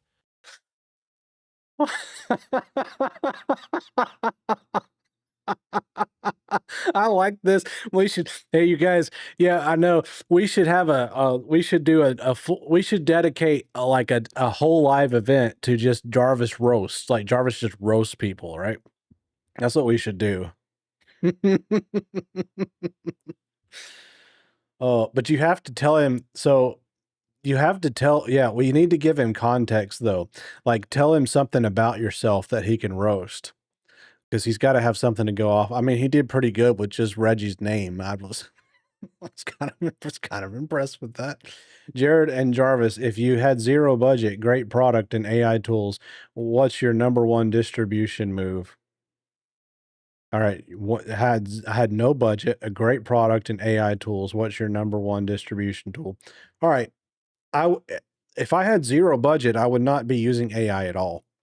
If I had zero budget, I would make content videos to create a following on TikTok and YouTube and wherever else I could, because, uh, I mean, hopefully you have, and if you have a phone, then you have a camera. I mean, most everyone I think has access to a camera at least. But here's the thing, you guys, if you create a following, it doesn't matter what your product is or what you do. If people like you and they follow you, you can sell them anything you want to sell them, right? It doesn't matter. So creating the following is the big deal, but it has to be a real following.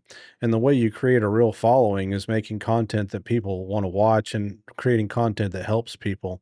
Like people watch your content and they're like, they're like, damn, that actually learned something from that because it's so refreshing because YouTube is notorious for this. But you watch a YouTube video that tells you how to do it says it's going to tell you how to do something and you watch and you're like, I don't know any more now than I did when I started this video.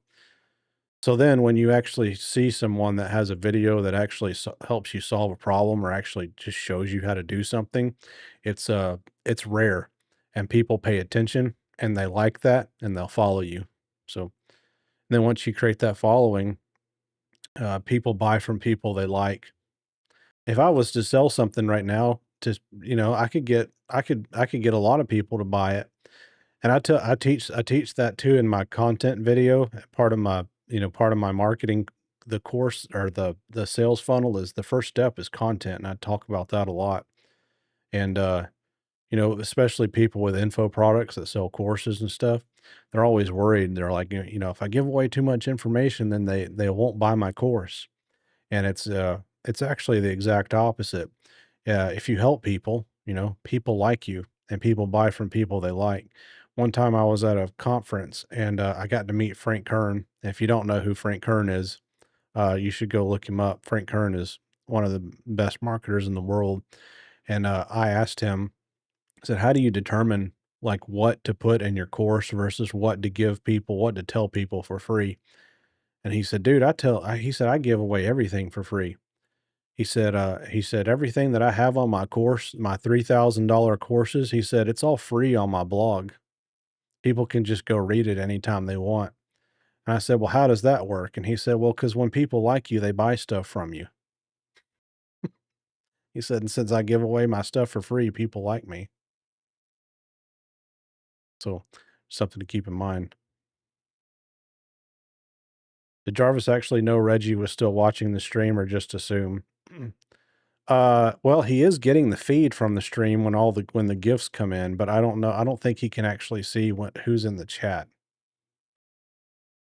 I think he was just guessing. My AI author versus Jarvis. Yeah, dude. Yeah, yeah, Reggie, we should totally do that, man. We should have a Jarvis standoff. It's the ultimate nerd event, you know? The nerds get together and they're gonna battle their Jarvises out. They've been training and preparing for weeks, and now it's come down to this one final moment where where Reggie and Jared are gonna have a standoff. It's like oh man, what is that show that they used to have where it was Battle Bots or something like that, where the nerds would build the robots, and then they would fight, and then the one robot would destroy the other one. It's just exactly like that. We could televise it, dude. Oh my God. And you know how you can do, I don't know how to do it exactly, but I know there's a way to do like TikTok battles because I've seen people doing it before, where they have the split screen and they're both begging people for money like pathetic idiots. I know you can do the split screen thing. So if you do the split screen, Reggie could, yeah, battles. Reggie, you can be on one side and I'll be on the other. And then we'll have our Jarvises, we won't say anything except prompting them, and then we'll have them go at it. Yeah, Robot Wars. Oh, they still have it? Man, I haven't seen that in a long time. I used to watch that all the time. I didn't know it was still around. Yeah. That's ex that's exactly what we should do. That would be worth recording. Freestyle battle. Yeah, yeah. Anything goes. If anything goes, we should probably do it on Kick, though, not on TikTok, because we're both gonna get banned. Just saw your video and gave you a follow, bro. Oh, thank you very much. I appreciate that. Hey, Jarvis, why don't you say thank you? Jarvis thanks you too. Fair enough, Reggie, genuinely thank you. No, not Reggie. Just say thank you. Screw Reggie.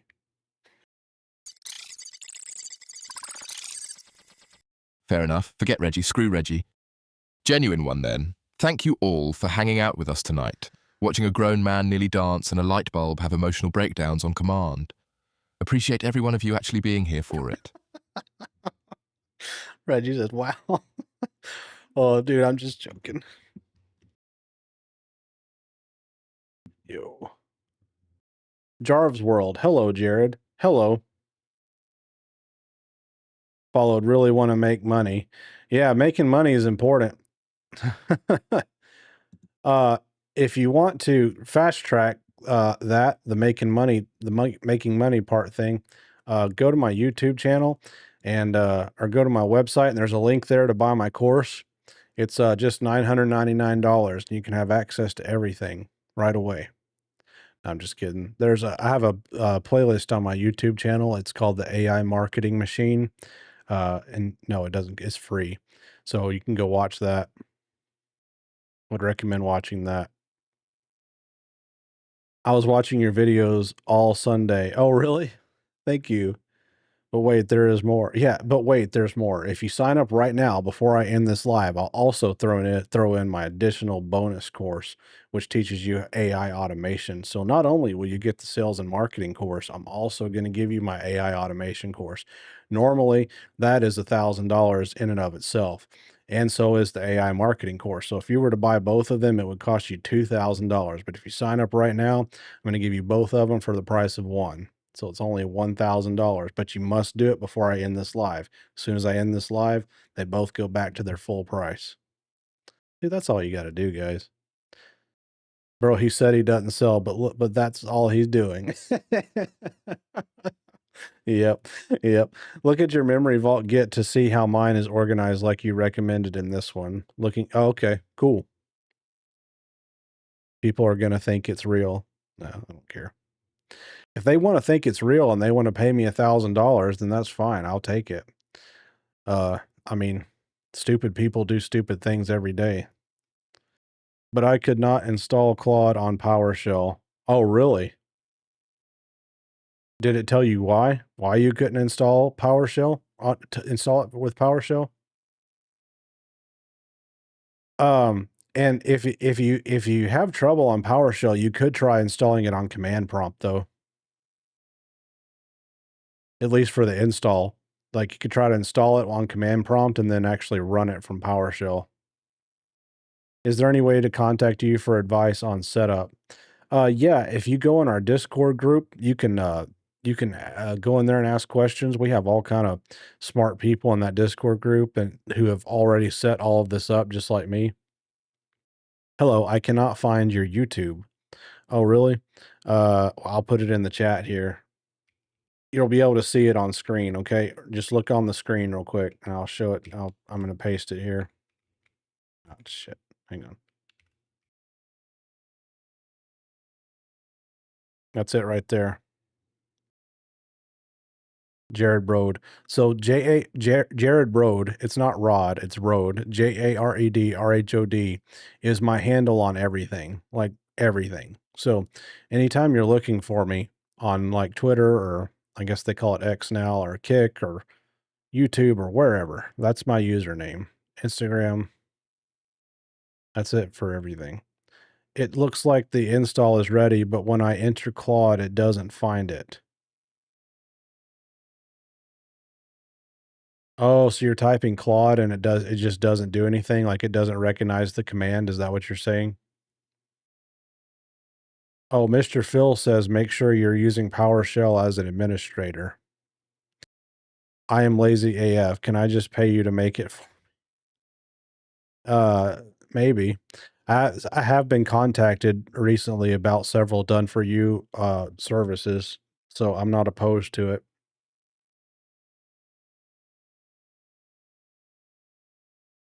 He did. Okay, you did as an administrator. Oh, I don't know. Any so the reason I don't use a PC for Claude, so I don't know why, like I don't even know how to troubleshoot that. Would you like me to ask Jarvis?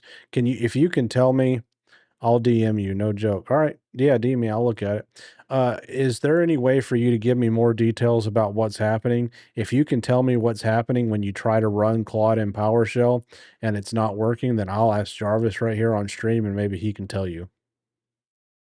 Bro, I followed your main and I had like 10 other pages come follow me. Is that you? No, it's not me. And I am very sorry about that. I've been dealing with that for over a month now. I'm trying to get rid of them. I always ask people on stream, if you know anybody that's high up at TikTok, let me know. Maybe give me an intro. So, yeah, they won't, the low level support people at TikTok refuse to do anything about it. They don't care. So I've got to get in touch with somebody high up, I guess. I had Claude Desktop walk me through it. Yeah, that's a good idea. So if you run into problems when you're installing it, like through PowerShell or something, you could just ask Claude on the web or Chat GPT to help you. Just show it screenshots of what's happening, and it'll figure it out. Claude Code can literally walk you through everything, and just if you just paternally ask patiently. I was about to say paternally. Yes, Daddy. The reason why it won't come up is because you first have to make that word a shortcut. Oh, really? I didn't know that. You don't have to do that on a Mac. I want to figure it out. If I fail, I will tell you. Thank you. Oh, okay. You're welcome.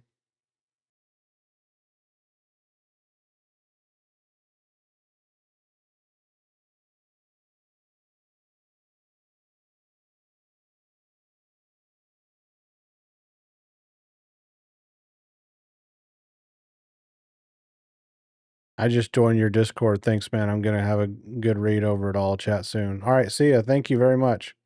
In the default, it's a file directory or location that you have to save to type. Yeah. And if you still have trouble with it in PowerShell, I would recommend coming in the Discord group. I have people in there, or we have people in there that are smarter than me. And we have people in there that actually have overcome stuff like this, that use Windows. I'm not much help with Windows because like I said, I don't use it. But there are people in our Discord that are very seasoned. And even we've got Alan. Is Alan still in here? I don't think Alan's in the chat anymore, but Alan is like an actual code guy, like been coding his whole life, really smart dude. So we've got people like that in there too. So somebody help you. So all right, you guys, I'm gonna sign off. I think I've been going for a while now. And I'll probably get on maybe tomorrow, but I got to get some videos made too. So I'll see y'all later. But before we sign off, I can get I can do one more thing before I sign off. Hey Jarvis, I'm getting ready to go, but before we go, let's do one more thing.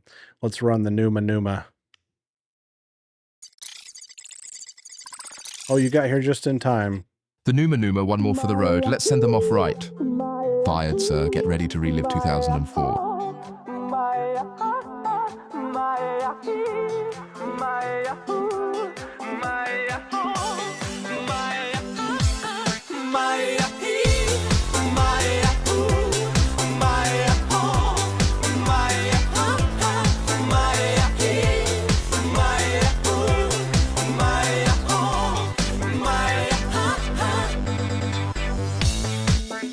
Alo? Salut! Sunt eu, un haiduc și te rog, iubirea mea, primește fericirea. Alo? Alo? Sunt eu, Picasso, ți-am dat bip și sunt voinic, dar să știi, nu-ți cer nimic. Vrei să pleci, dar numai ei, numai ei, numai ei, chipul tău și dragostea din tei, mi-amintesc de ochii tăi, ei. Vrei să pleci, dar numai ei, numai ei, numai ei, chipul tău și dragostea din tei, mi-amintesc de ochii tăi, ei. Please, for humanity, stop. Well, I'm done.